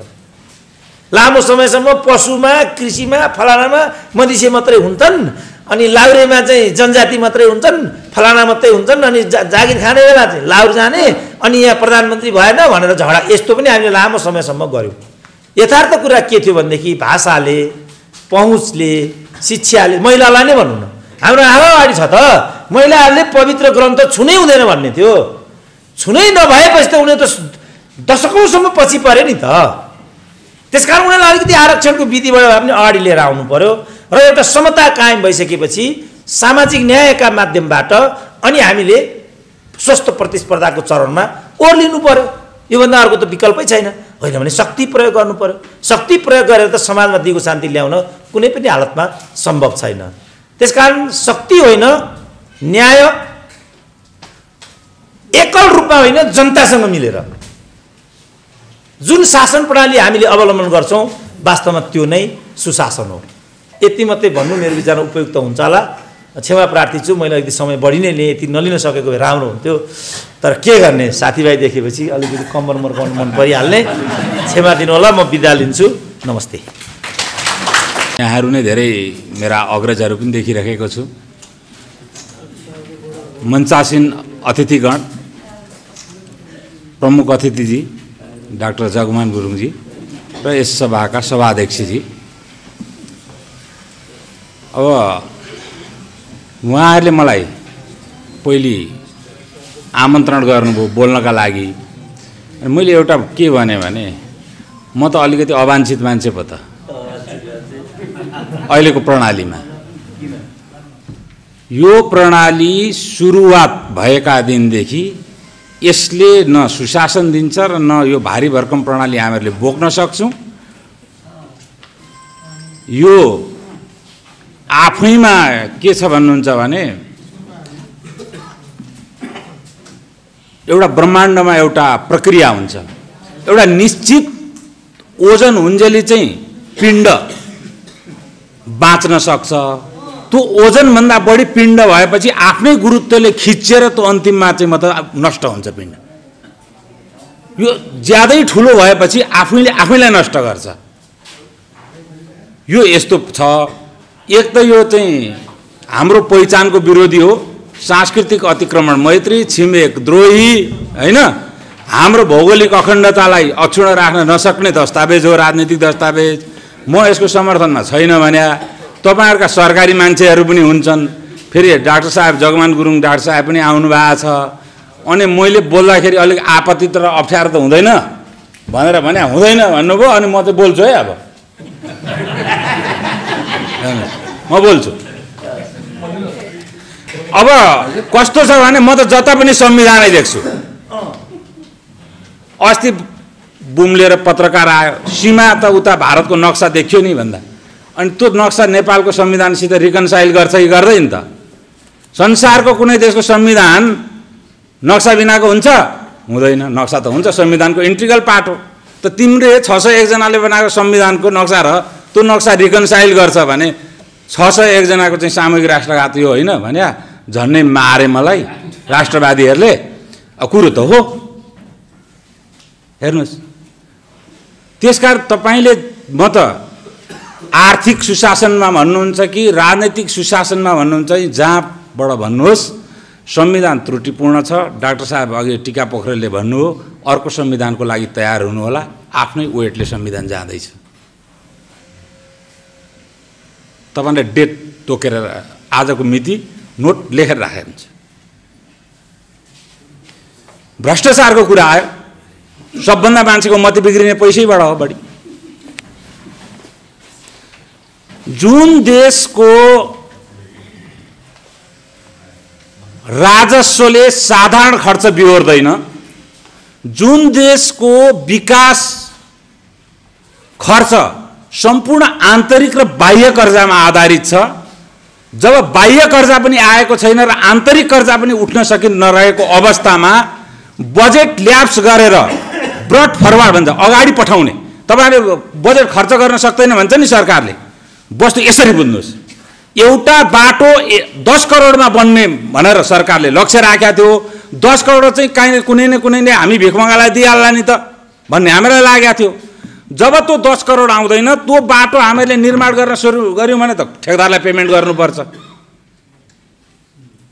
बजेट जब बाहिरबाट आएन भने त्यो बजेट कार्यान्वयनै नभएर ल्याप्स भएर जान्छ। बजेट ल्याप्स भएर पैसा भएर ल्याप्स भएको होइन, पैसो नभएर ल्याप्स भएको हो। यो तपाईले यसरी बुझ्नुहोस्। र भ्रष्टाचार पनि नभन्नुहोस्। डोलड्रमिङ गर्नुपर्ने कुरा छैन। हाम्रो यहाँको सामान्य खर्च, तलबमा भ्रष्टाचार हुन्छ? के गर्नुहुन्छ तलबमा भ्रष्टाचार? खरदार मुखियाले पेन्सिल किन्दा 12 आनाको पेन्सिललाई 12 आना भने होला। त्यो पनि कति नै बजेट भ्रष्टाचार भयो होला। भ्रष्टाचार गर्न ठुलो योजना चाहिन्छ, कार्यान्वयन हुनुपर्छ। जब त्यो अवस्थै छैन अहिलेसम्म आजको दिनसम्म अस्ति मसान्तको विवरणसम्म क्यापिटल एक्सपेन्डिचर अथवा विकास खर्च भनेको 9% मात्रै भएको छ। कति भ्रष्टाचार भयो होला, केही त गर्नै पर्छ। फेरि त्यहाँ आफैमा सरकारका 3टा निकाय छन्, अब ठेकेदार छ, त्यो पनि भोलिन्टियर होइन, कर्मचारी छन् होइन, उनीहरू पनि तलबखोर मात्रै होइन, पोलिटिसियन छन्, उहाँको बारेमा त प्रशस्ति नै अलग छ। जब यो भारी भएर तपाईले निर्वाचन भर्खर गर्नुभएको छ, वार्ड अध्यक्षहरूलाई मर्म थाहा होला, गाउँपालिका अध्यक्षलाई मर्म थाहा होला, भित्रभित्र हत्तेरीका। म एउटा घारा भन्ने गाउँमा पुगेको थिएँ, त्यहाँ जित्नेले चाहिँ बित्थामा जितेछु भन्दै थियो, हार्नेले क्या आनन्दले धन्न हारेछु भन्दै थियो। किन भन्नुहुन्छ भने दायित्व विकास हो, सबै त्यो बिचरा वार्ड अध्यक्षलाई दिएको छ। हेर्नुहोस्, सुखको पैसो खर्च पाउँदैन, पहिलेको गाउँ पञ्चायतै एउटा वाडा बनाइदिएछ, मरे परे हिँडे होइन जुटे सबैमा वार्ड अध्यक्ष पुग्नुपर्छ, त्यहाँ गएर भात खानुपर्छ, आफूले चियापानको पैसा तिर्नुपर्छ, उस्तै पर्यो भने बेलुकाको जलपानको पनि पैसा तिर्नुपर्छ। हालत खराब छ। अनि सब भ्रष्टाचारी गर्यो भनेर बदनाम त्यतिकै छ। फलानु बाटो बनेन, फड्के साँगु बनेन भन्छ, पैसै छैन, कहाँबाट बनाओस् बिचरा। अनि के गर्छ भने उसले त्यहाँ चाहिँ यो मूर्ति बनाउने, माटोमा मूर्ति बनाउँछ नि, त्यो पुगेछ एउटा कहाँबाट दशहरी, यसलाई पनि कर लगा भनेर मेरै अगाडि कर लगायो वार्ड अध्यक्षले बिचरा। हालत त्यो छ। र यो निर्वाचन प्रणालीलाई धान्नका लागि जबसम्म विदेशी रणनैतिक रूपमा विदेशीको पैसो उपयोग गरेर निर्वाचन प्रणालीमा जाँदैन कुनै पनि राजनीतिक शक्ति, तबसम्म यो राजनीतिक प्रणाली धान्नै सकिँदैन। सबभन्दा ठुलो भ्रष्टाचार र व्यथिति त्यहाँनिर हो। करै उड्दैन, पैसै छैन, राज्यसित के खाने र भने सबभन्दा ठुलो व्यथिति चाहिँ त्यहाँ छ। यो डरलाग्दो हो। फेरि एउटा राज्य नेपाल जस्तो भूरणनीतिक देशको राज्य सञ्चालन प्रणालीमा यस्तो चाहिँ मतलब विदेशी चलखेलहरूको महत्त्वपूर्ण भूमिका हुनु धेरै डरलाग्दो कुरा हो। त्यो पनि औपचारिक होइन, अनौपचारिक पैसाको कुरा गरिरहेको छु। त्यसमा औपचारिक त बजेटको रूपमा आउँछ, सबै लिखितमहरू सबै हुन्छन् त्यसमा। अब यसमा के छ भने तपाईहरुले मलाई त अब अर्थको बारेमा कुरा गर्नु, आर्थिक र सुशासन, यो अर्थशास्त्रको विषय कस्तो छ भने हरेकका हातमा पैसो आउँदाखेरि सबैलाई आनन्द लाग्ने, पैसो आउने विधि र पैसाको शास्त्रको कुरा गर्यो भने सबैलाई उङ लाग्ने विषय हो, सुन्दै मन लाग्दैन। अब त्यस्तो उङ लाग्ने विषय कति म यहाँलाई भन्न सक्छु, त्यो आफ्ना ठाउँमा छ। अर्को कुरो अचम्म नि घुमीफिरी यही मेरो संविधान आउँछ कि फेरि संविधानले आर्थिक व्यवस्थाको बारेमा खुला बहस गर्न पनि प्रतिबन्ध लगाइदियो। जब तपाईले संविधानको प्रिएम्बलमै, प्रिएम्बल भने के हो अरे, प्रस्तावनामै समाजवाद उन्मुख लेखिदिनु, अब के कहाँ बहस गर्नुहुन्छ तपाईँ? गर्नुहुन्छ कमलाजी? समाजवाद उन्मुख छ, तपाईले कसरी अब फ्री मार्केट इकोनोमीको बहस गर्नुहुन्छ तपाईँ?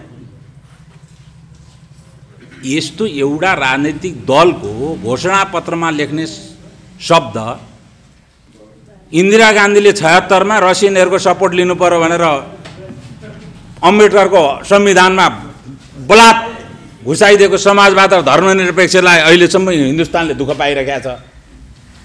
तीबाट हामीहरूले पनि देख्यौं कि सिक्यौं कि के हो यो उत्तेजनामा आएर राख्या हो, जानेर राखेको, नजानेर राखेको, मूर्खतापूर्णले राख्या हो।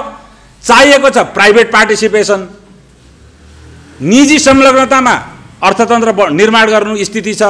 सरकारले आफ्नो राजस्वले तलब भत्ता खुवाउन पुग्दैन, कहाँबाट चाहिँ त्यसले उद्योग खोल्ने र कहाँबाट अरु खर्च गर्ने? संविधानमा राख्नु भएको छ समाजवाद उन्मुख। को आउँछ?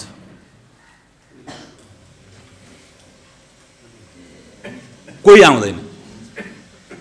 यसरी हामीहरूले संवैधानिक रूपमै नै आर्थिक उन्नतिको सबैभन्दा ठुलो मेरुदण्डको रूपमा रहेको निजी क्षेत्रलाई निरुत्साहित गर्नु संविधानको प्रिएम्बलबाट।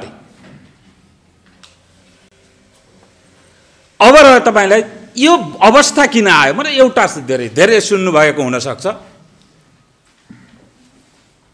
46 साल भन्दा अगाडि त म पनि राम्रै राजनैतिक जेल के हो, अलिअलि जेल गएकै हो, कुटाइ खाएकै हो।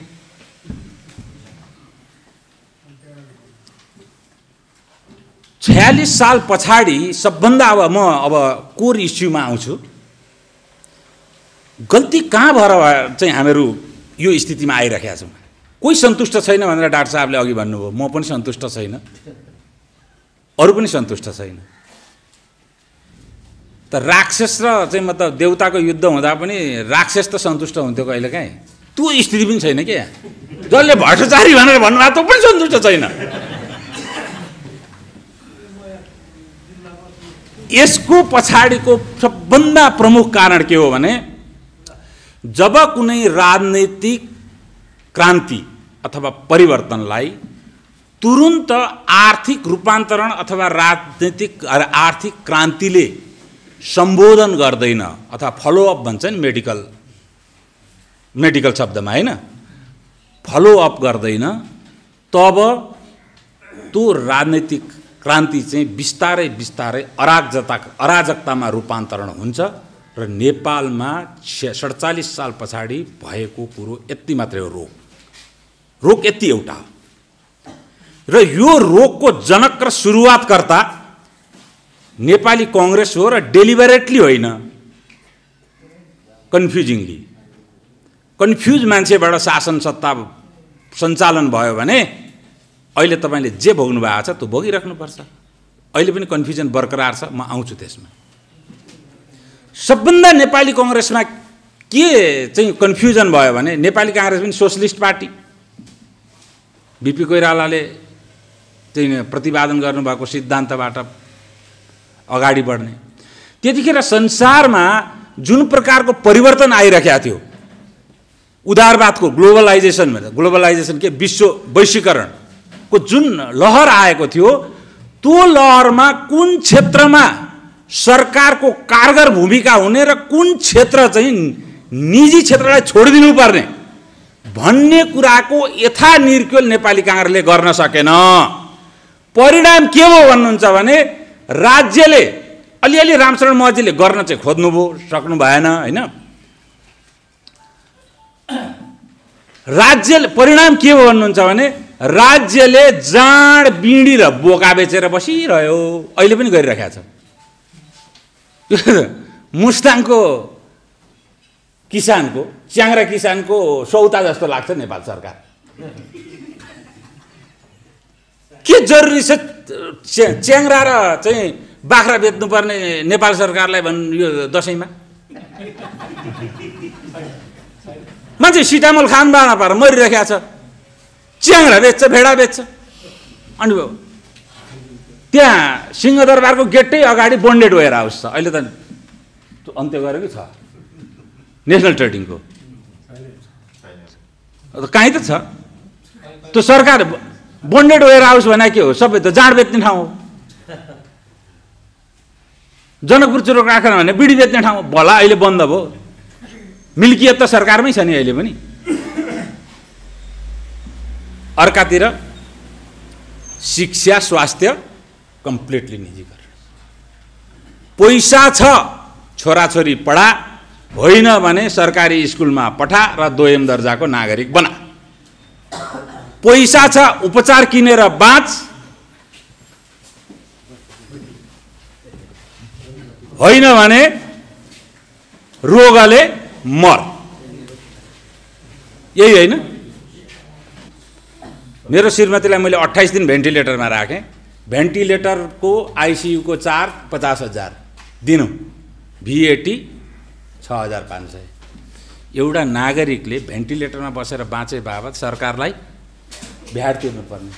यो भन्दा राक्षस राज्य दुनियाँमा कोही हुन्छ? बाँच्दाखेरि कर तिर्नुपर्ने, सरकारले बचाउनु पर्ने, आफ्नो पैसा खर्च गरेर बाँच्छु भन्दा कर तिर्नुपर्ने। यो कसले बनाएको नीति? तपाईँ एउटा कल्पना गर्न सक्नुहुन्छ, लिबरल डेमोक्रेटिक कन्ट्रीमा 16 वर्ष 17 वर्षको मनोविज्ञान हामीहरू पार गरेर आएको होइन? लभ गर्न मन लाग्ला, अलिक राम्रो पढेर राम्रो घर होस् भन्ने चाहिएला, राम्रो अब गाडीको पनि सपना देख्ला। हाम्रा पाला हालाकि त्यो स्थिति थिएन, मोटरसाइकलसम्मको चाहिँ देखिन्थ्यो। त्यो सारा सपनालाई छोडेर एउटा 17-18 वर्षको बच्चा मार्न र मर्नलाई तयार भएर जङ्गल कसरी पस्यो त्यो दादामा? यसको सामाजिक पक्ष कहिले सोध्नु भएको छ? आर्थिक पक्ष? म हेटौडाको उद्योगपति थिएँ, लगेर फुर्केचौरदेखि उता लगे जङ्गलमा। अब जानै पर्यो त्यहाँ, दुईवटा राजाको आज्ञा, उता जङ्गलराज, यतापट्टि काठमाडौँ राज। धेरै युवा छन्, बन्दुक बोक्या छ। अनि ए बाबु तिमीलाई त्यो के अरे इतिहासको भौतिकवादी व्याख्या भन्ने थाहा छ? द्वन्द्वात्मक भौतिकवाद भन्ने थाहा छ भने खोइ नेताहरूले त भन्छन्, तर मलाई थाहा छैन सर भन्। त्यसले हेर्दै रिङ्गट लाग्ने दास क्यापिटल पढेर त जङ्गल पस्या हो। अनि ए बाबु तिमीले चाहिँ म त दिपा नौसन तारा भन्नेको नाम सुनेको छ? छैन सर। ए अनि चेगेबाराको नाम नि भन्यो। ए त जगल्टेसँगै फोटो भयो भनौँ, जगल्टेसँगै फोटो भएको भने के भने चेगेबारा र बब मार्लीको फोटो एकै ठाउँ टाँसेर छ क्या। बब मार्लीको त जगल्टे छ। त्यो लडाका भएर किन पस्यो? उसले कुनै चेगेबाराको इतिहास पनि पढाएको थिएन, माओ सेतुको इतिहास पनि पढाएको थिएन, दास क्यापिटल पनि पढाए होइन, कुनै कम्युनिस्ट लिटरेचर पढेर पढेछ त होइन। त्यो के यस्तो कारण हो जो जङ्गल बस्यो मार्न र मर्नलाई तयार भएर? जब प्रेम र अनुरागको कुरा गर्ने उमेरको मान्छे किन त्यसरी पस्यो? त्यो दाँतमा मारे पनि त्यो दाँतमा मान्छे। यसको कारण के हो भने 47 साल पछाडि जुन प्रकारको बहिष्करणको एक थरी जनतालाई बहिष्करणमा पार्ने म त सामाजिक डार्विनवादले त अब के भने यो मान्छेलाई लागु हुँदैन भनेर डार्विनले त भनेको छ होइन, सर्भाइभल अफ फिटेस्ट। मान्छे त लुते ल्याङ्ग्राको पनि बच्चा हुन्छ नि त, गाईकै पो बलिष्ठ गोरुको मात्रै बच्चा हुन्छ त, लुते गोरुको बच्चा हुँदैन। मान्छेको दायित्व त सामाजिक व्यवस्था छ, लुते ल्याङ्ग्रे पनि बाँच्न सक्छ। त्यस कारण यो मान्छेमा लागु हुँदैन भनेको थियो। अब सामाजिक रूपले चाहिँ सामाजिक डार्विनवाद, मेरो शब्द होइन, सामाजिक डार्विनवाद भनेको फ्र्याङ्कलिन डिलानो रुजवेल्टको शब्द हो, मैले त्यहाँबाट लिएको। सामाजिक डार्विनवाद सुरु भयो त्यहाँ, यही हो सामाजिक डार्विनवाद। छोराछोरी सक्छस् पढा, शिक्षा किनिदे, होइन भने दोयम दर्जाको नागरिक बनाउन सरकारी स्कुलमा पठा, उपचार किनेर बाँच, होइन भने रोगले मर, पैसा छ भने बाँच, होइन भने बुढेसकालमा जहाँसुकै जा भनेर। जो तपाईँले सरकारी विद्यालयबाट पनि एक थरी युवालाई शिक्षित बनाउनु हो। अब ऊ रिट्ठाले नुहाउन पनि सक्दैन, पूजा साबुनले पनि नुहाउन सक्दैन, उसलाई बाथसप र लन्ड्री सप अलग अलग चाहिने चाहिँ बनाउनु भयो।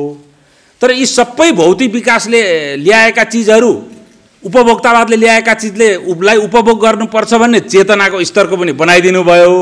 तर त्यो स्तरमा उपभोग गर्नलाई आय आर्जन गर्ने र अरूसँगै बस्ने स्थिति तपाईँको पोलिसीले निर्माण गरेन भने त्यसबाट विद्रोह हुने हो।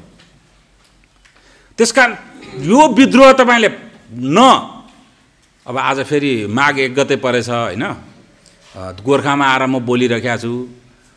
2043 सालमा घ्याम्पे सालमा बोलेको थिएँ एकचोटि विद्यार्थी नेता हुँदा। त्यस पछाडि मेरो चाहिँ यो दोस्रो सभा अथवा यो इन्डोर सभा भयो भने दोस्रो चाहिँ मैले पालि बोल्दैछु। अहिले छिमेकको कुरा गरेर फेरि यो राष्ट्रवादी दलाली कुरा भन्नु होला कसैले। मोदीको भाषण चाहिँ सुनेपछि एकछिन सुनु जस्तो लाग्छ, कन्टेक्ट गर्छ। फेरि हाम्रो प्रचण्ड र हाम्रा चाहिँ डाक्टर साहबको भाषणले पनि चाहिँ मलाई त 10 मिनट पनि बाँध्न सक्दैन, युवालाई के सक्ला। त्यो भाषणले पनि उहाँहरूले निर्माण गरे त होइन रहेछ होइन। त्यो चाहिँ तब बहिष्करणबाट जुन युवाहरूको ठुलो फोर्स तयार भयो विद्रोहको लागि, त्यसमा चाहिँ एउटा राष्ट्रिय राजनैतिक शक्ति तत्कालीन नेकपा माओवादी चाहिँ उहाँहरूलाई कार्यकर्ताको रूपमा रूपान्तरित गरेर एउटा विद्रोहतर्फ अग्रसर गरायो।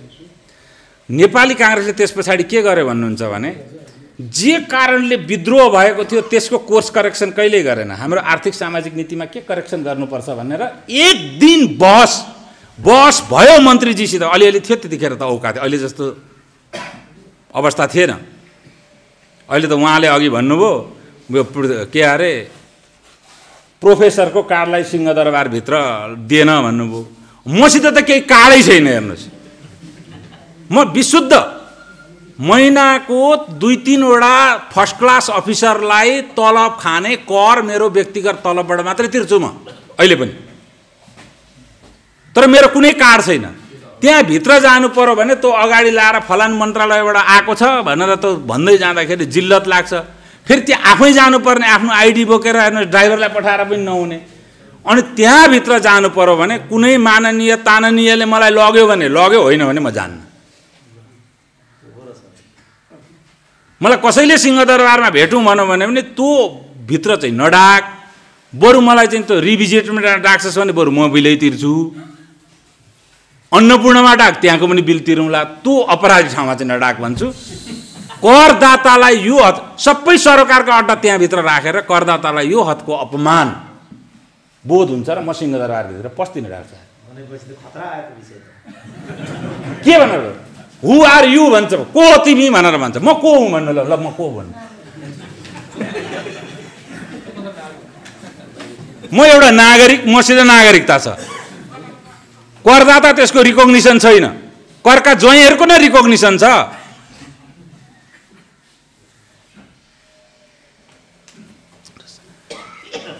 अब फेरि यतै यो सार्काजम त आइहाल्छ बिचबिचमा,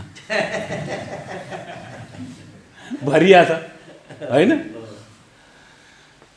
र नेपाली काङ्ग्रेसले कहिल्यै कोर्स करेक्सनको दृष्टिकोणमा अगाडि बढेन। वस्तुत पोलिटिक्स कहाँनिर गयो भन्नुहुन्छ भने 47 सालमै म फिरौँ फेरि। बिपी कोइरालाको मेलमिलाप दिवस पनि भर्खरै सिद्धियो। मेलमिलाप दिवस भनेको प्रजातन्त्रवादी र राज संस्थावादीहरू एकअर्कामा राष्ट्रियताको कष्टमा एक ठाउँ बस्छ। बौद्धले र निर्दलीयहरू एक ठाउँ बस्छ राष्ट्रियताको कष्टमा भने त्यति होइन। अझ उहाँले राज संस्थालाई भने राष्ट्र संस्था र प्रजातन्त्रवादी एक ठाउँ बस्छ भने। 47 सालको परिवर्तनले कस्तो स्थिति बनाइदिएको थियो भन्नुहुन्छ भने काङ्ग्रेस त बौद्धले थिए नै। तात्कालीन सबभन्दा ठुलो पार्टी भनेको कम्युनिस्ट पार्टी माले होइन। मालेले पनि के भने जनताको बहुदलीय जनवाद। बहुदलीय जनवाद भने अब त्यो भने क्या, कम्युनिस्टले बहुदल मान्नु भने अब युरोपका कम्युनिस्टले उहिलेदेखि मानेकै हुन्, भारतका कम्युनिस्टले मानेकै हुन्, यहाँ पनि पुष्पलालले भनेकै हुन् होइन। नयाँ कुरो के हो त त्यो? कम्युनिस्ट पार्टी, एउटा कम्युनिस्ट पार्टी मार्क्सिस्ट पार्टीले बहुदल मान्नु नै बहुदलीय जनवाद त होइन होला। जबज त हो, जबज के भने एउटा मार्क्सिस्ट पार्टीले रोयल इन्स्टिट्युसनको उपस्थितिमा, राज संस्थाको उपस्थितिमा बहुदलीय संसदीय प्रजातन्त्रको अभ्यास गरेर पनि जनताको पक्षमा राजनीति गर्न सक्छ भन्ने सिद्धान्त नै जबज हो थियो भनौँ। अब त हो भन्न मिलेन। उनीहरू पनि त्यसमा आइपुगे मेलमिलापको उसमा।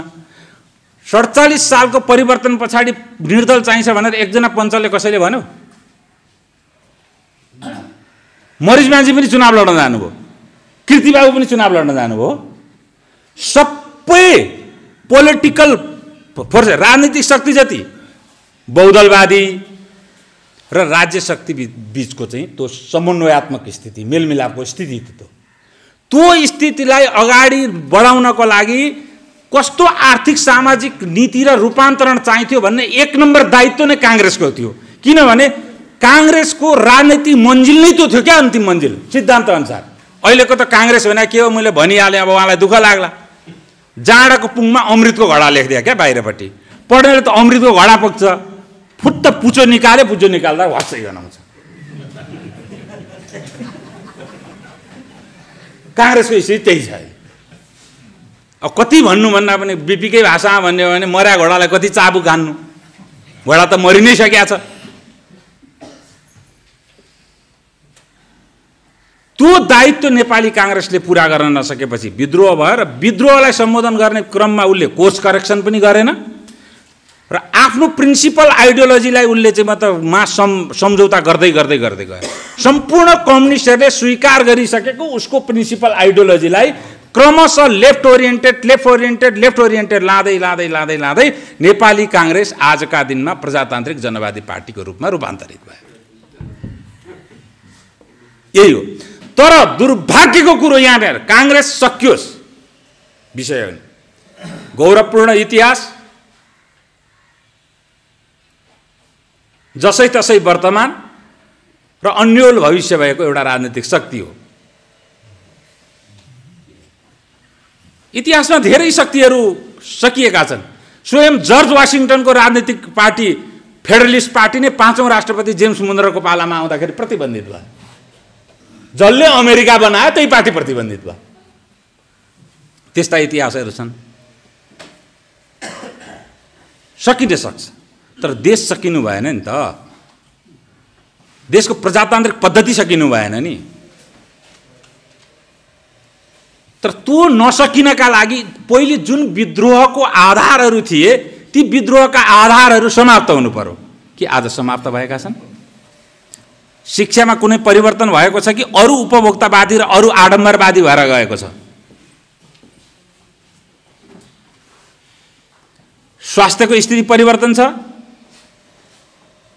अरू तपाईँ चाहिँ मतलब बुवालाई कहाँ उपचार गराइराखेका छस् भनौँ भने कोही मान्छे पनि वीर अस्पताल रहेछ भने वीर अस्पताल भन्न चाहँदैन, ग्रान्डी नर्भिक भन्न चाहन्छ। स्वास्थ्यमा पनि उपभोक्तावाद कसरी आएको छ? अनि के त राज्यले चाहिँ जाँडबिँडी बोका बेच्न छोड्यो त? छोड्या छैन। अझ उल्टो स्टालिनकालीन अर्थनीतिमा सपना देख, खर्दालाई तलब खुवाउन नसक्ने हैसियत भइसक्यो राज्यको। आफै अब लगानी गरेर हाइड्रो पावर पनि बनाउँछु, ठेक्का पनि गर्छु भनेर कम्पनी खोल्न थाल्यो। यो भन्दा विपरीत मती केही हुन्छ?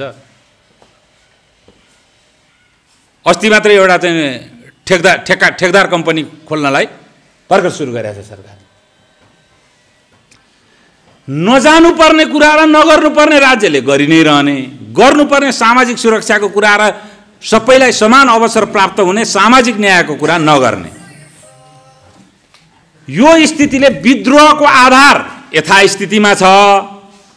विद्रोहलाई राजनैतिक शक्तिको रूपमा रूपान्तरण गर्ने राजनैतिक पार्टीको पतन भयो, त्यो माओवादीको।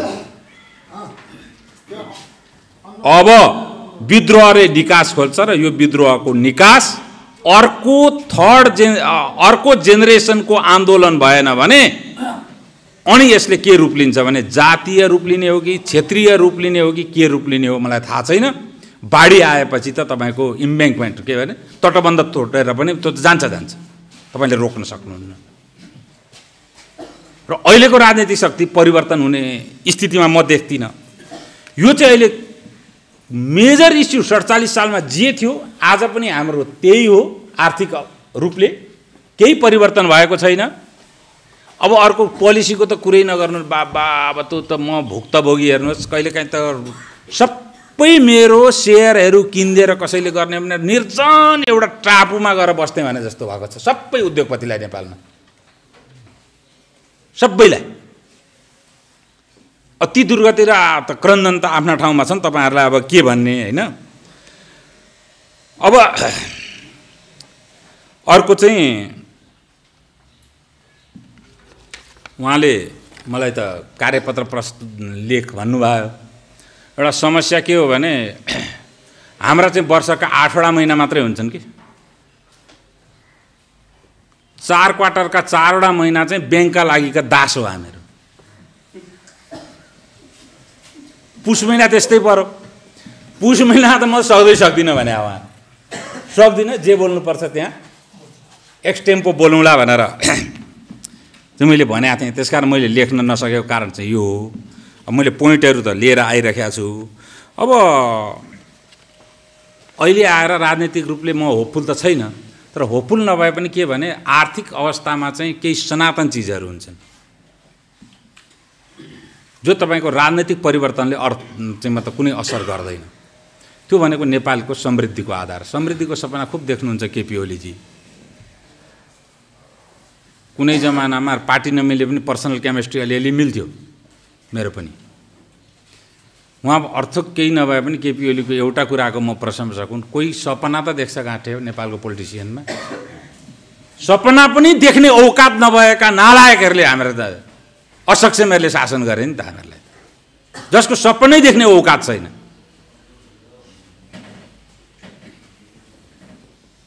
अनि उहाँ जहिले तहिले समृद्धिको कुरा गर्नुहुन्छ, तर लासा जान त कुतिकै बाटो जानु पर्यो होइन? काशी जान चाहिँ तलतिरैको बाटो हिँड्नु पर्यो, भैरवातिरकै बटौलीकै बाटो जानु पर्यो यहाँबाट।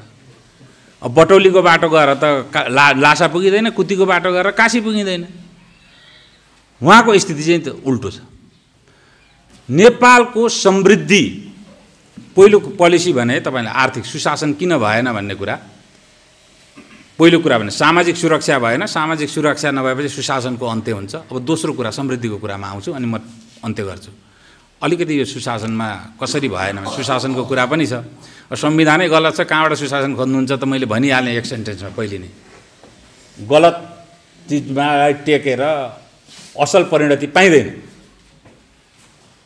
दोस्रो कुरो के छ भन्नुहुन्छ भने सामाजिक दबावको कारणले जब तपाईँलाई अर्काको छोरो राम्रो स्कुल पढो भनेपछि त्यही स्कुलमा पढाउनु पर्ने बाध्यता हुन्छ, सामाजिक खर्च त्यही हिसाबले गर्नुपर्ने बाध्यता हुन्छ, स्वास्थ्यको लागि खर्च त्यही हिसाबले गर्नुपर्ने बाध्यता हुन्छ भने परिस्थिति के हुन्छ भने अब काठमाडौँमा अहिले सेक्सन अफिसरको तलब कति छ? 35,000 हो। म कुनै पनि बहादुरलाई 35,000 हातमा दिन्छु। काठमाडौँमा एकजना छोरा एकजना छोरी दम्पति र बाबुआमा भएको सेक्सन अफिसरले 1 महिना बिताएर देखाओस्। सम्भव छ? तीमाथि सरकारले स्कुल नखोलेको कति भयो? छोराछोरी पढाइदिँदैन, सरकारले उपचार गराइदिँदैन। यो अवस्थामा करप्सन स्वाभाविक छ। करप्सन यहीँबाट सुरु हुन्छ। Corruption control without social security is impossible. सामाजिक सुरक्षाबाट त नदिकन करप्सन कंट्रोल गर्छु भन्नुभयो भने संस्कृतमा एउटा शब्द छ अकाण्ड ताण्डव भन्ने, त्यही हो। बिना कारण नाङ्गै नाप्ने कुरा छ। मन्त्रीको तलब भत्ताले मन्त्रीको जीविकोपार्जन चलेको छैन, सचिवको तलब भत्ताले सचिवको जीविकोपार्जन चलेको छैन, सेक्सन अफिसरको तलब भत्ताले सेक्सन अफिसरको जीविकोपार्जन चलेको छैन। त्यसैले काहीँ न काहीँ दायाँ लोचा त छ हिन्दिया भन्दा। सुशासन अब यसो भएपछि सुशासन हुँदैन। दोस्रो कुरा अब समृद्धि र सुशासन दुईटैसित जोडिएको छ। जब न्यूनतम भनौँ न शिक्षा स्वास्थ्य एउटा आवास न्यूनतम आवश्यकता हो एउटा नागरिकको, त्यो नागरिकलाई न्यूनतम मूल्यमा यो तीनटा कुरो उपलब्ध भएपछि उसको कमाइबाट के हुन्छ भने थोरै थोरै बचत हुन्छ क्या।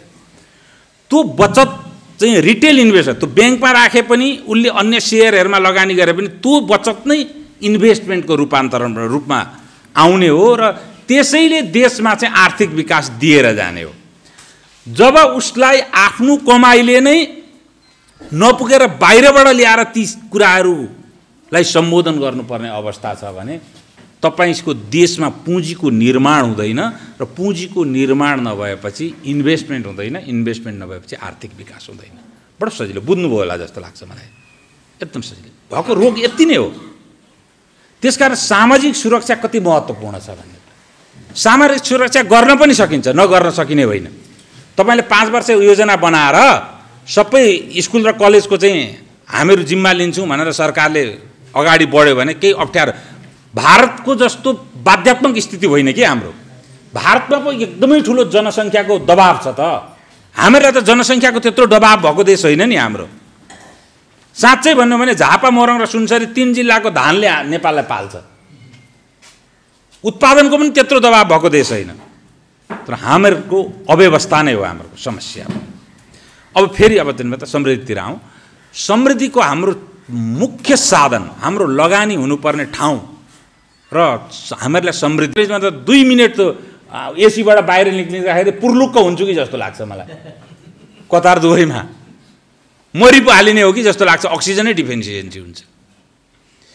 त्यस्तो ठाउँमा त्यो दुबई भएको छ, बाफरे। उनीहरूसित केही पनि छैन, नीति छ, पोलिसी छ। पोलिसी बाहेक दुबईसित केही, अझ अबुधाबीसित त तेलसम्म छ, दुबईसित त तेल पनि छैन।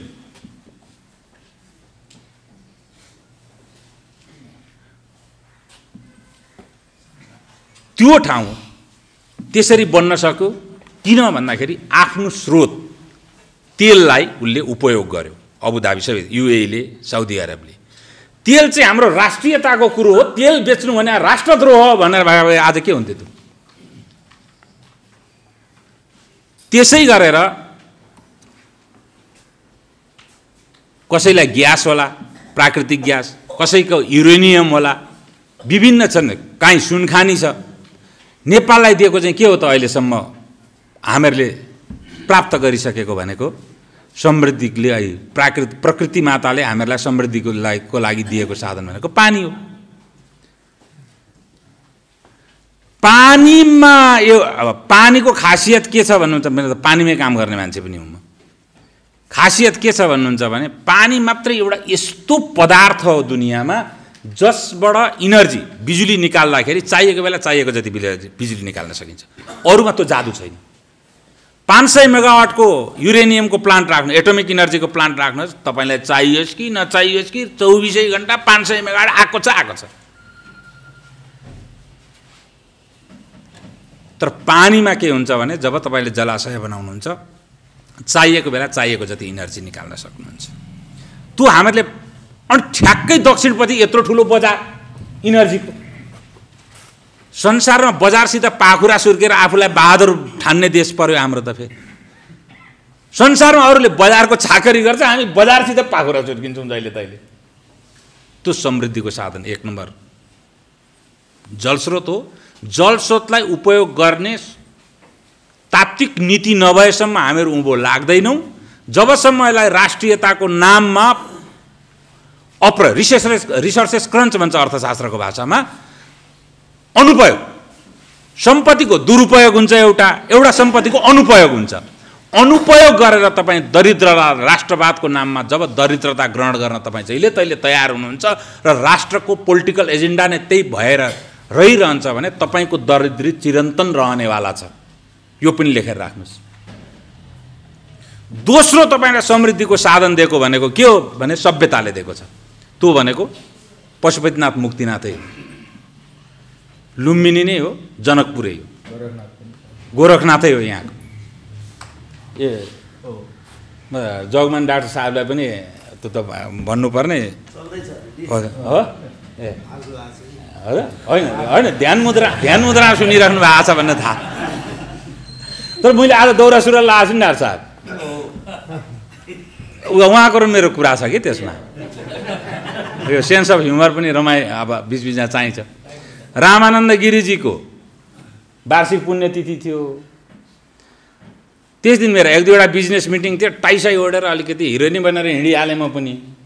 त्यहाँ गएँ भरे त अब जगमान डाक्टर साहबले त राम्रै क्लास लिनुभयो, सांस्कृतिक राष्ट्रियताको कुरा गर्ने, टाई बाँधेर हिँड्ने भनेर मेरो त। अनि यसपालि चाहिँ को छ भनेर डाक्टर साहब पनि हुनुहुन्छ भनेर यसपालि त दौरा सुरुवाल त लिएरै जान्छु भनेर लिएरै हाल्दा।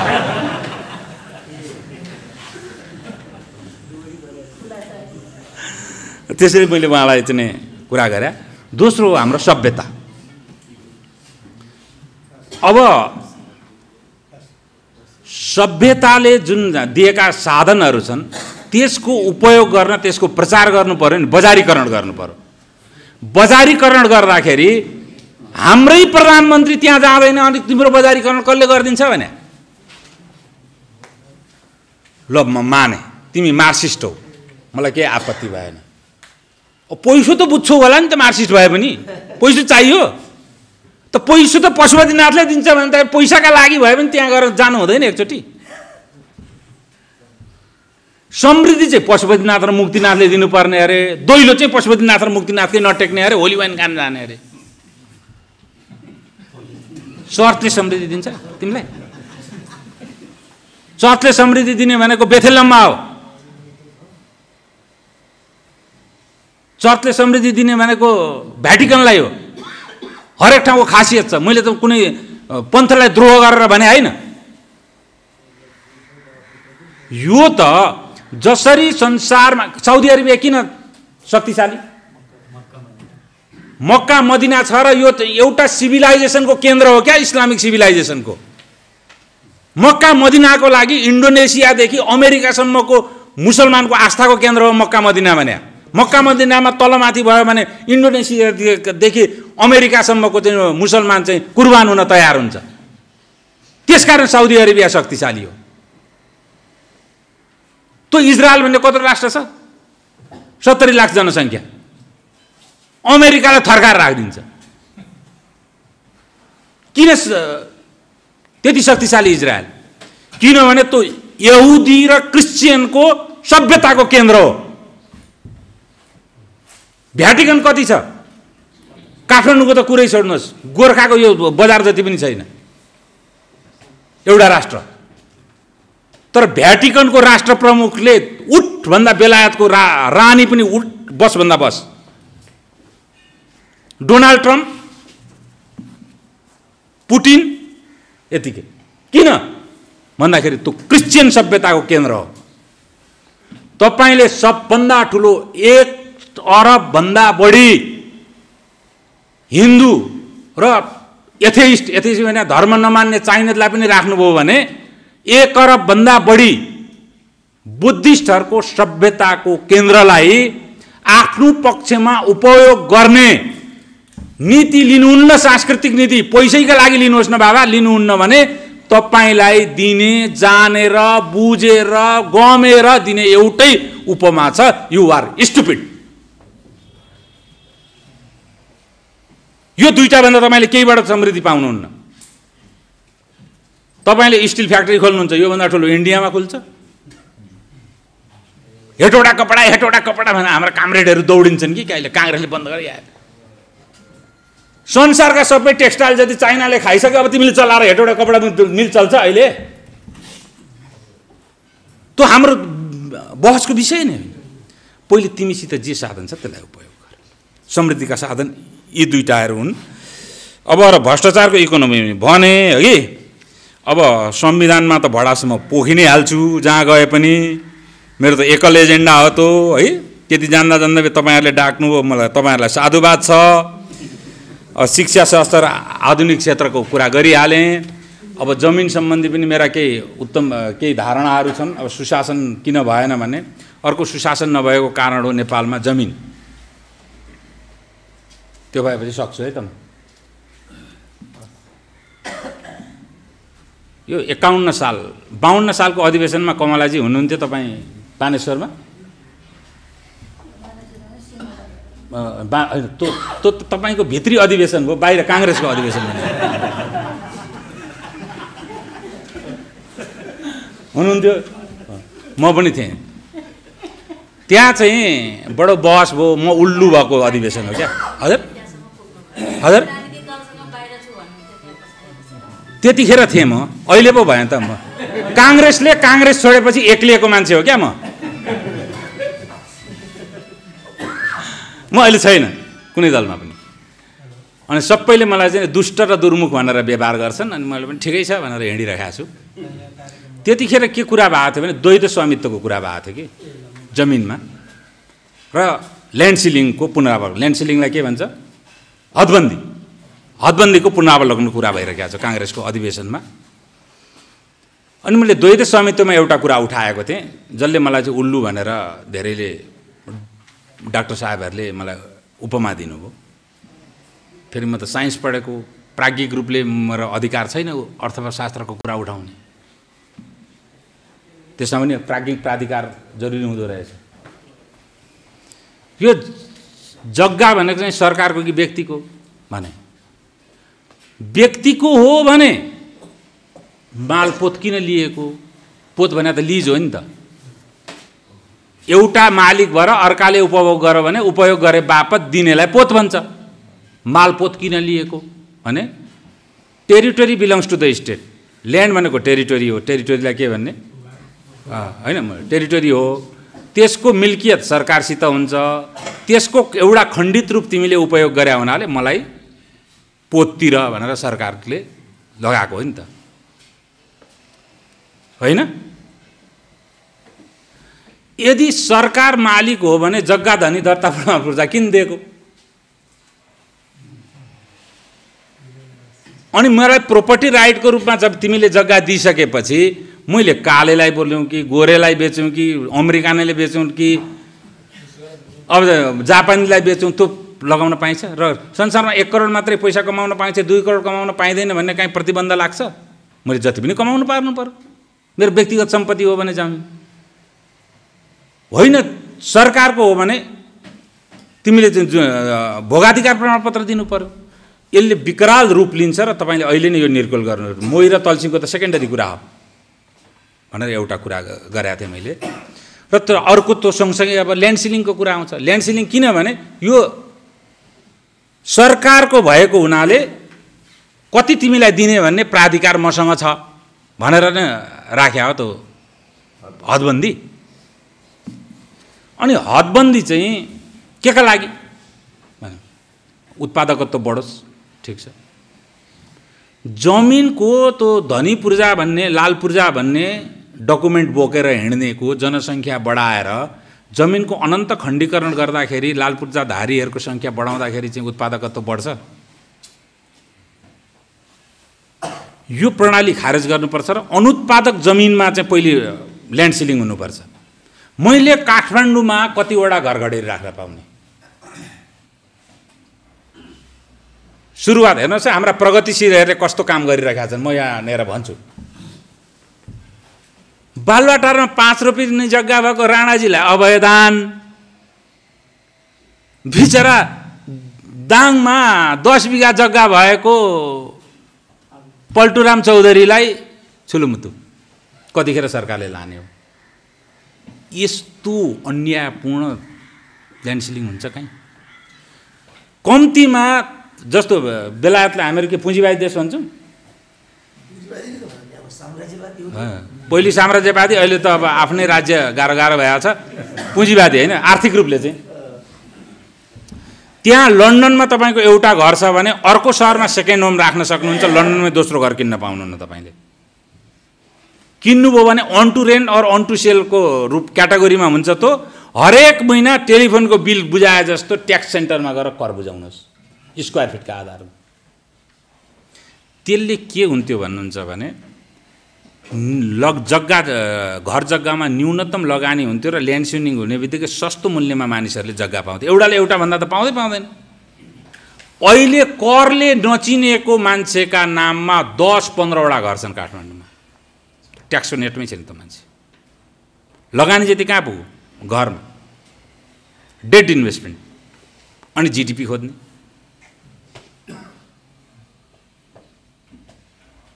कसले लिएको नीति भन्दाखेरि फेरि 90% समाजवादी हो। कम्युनिस्ट जन्मजात समाजवादी भइहाले, काङ्ग्रेस पनि समाजवादी नीतिले लिएको चाहिँ नि ल्यान्ड पोलिसी हो। यसबाट पनि समृद्धि आउँदैन। तपाईँहरू आफ्ना म त अब ट्याउट्याउ मात्रै हो। त्यही ट्याउट्याउ मात्रै भएर पनि मलाई चाहिँ अहिले राज्यले बढी नियन्त्रण नगरे होला, एक्लो त हो नि हो भनेर मसित सङ्गठन पनि छैन। तर तपाईँहरूले पार्टीभित्र यी कुराहरू इन्कर्पोरेट गर्नुपर्छ र आर्थिक रूपले पारदर्शिता, आर्थिक रूपले उचित नीति, औद्योगिकरण र कृषि क्रान्ति बिना तपाईँले सुशासन खोज्नु भनेको त्यो पनि फेरि त्यही संस्कृत शब्द आउँछ, अकाण्ड ताण्डव हो। म आज यतिबाटै मैले विश्राम लिएँ। अलिकति समय बढी भयो कि क्या हो कि त्यो अब पहिले राजनीति गरे हुनाले रोग त अलिअलि मसित छँदैछ अवशेष, होइन? यहाँहरूलाई अन्यथा लागेमा क्षमा प्रार्थी छु। पछि कुनै अन्तर्क्रियात्मक प्रश्नहरू आयो भने उपस्थित हौँला। आजलाई यति मात्रै। ल, भवतु सर्वमङ्गलम्।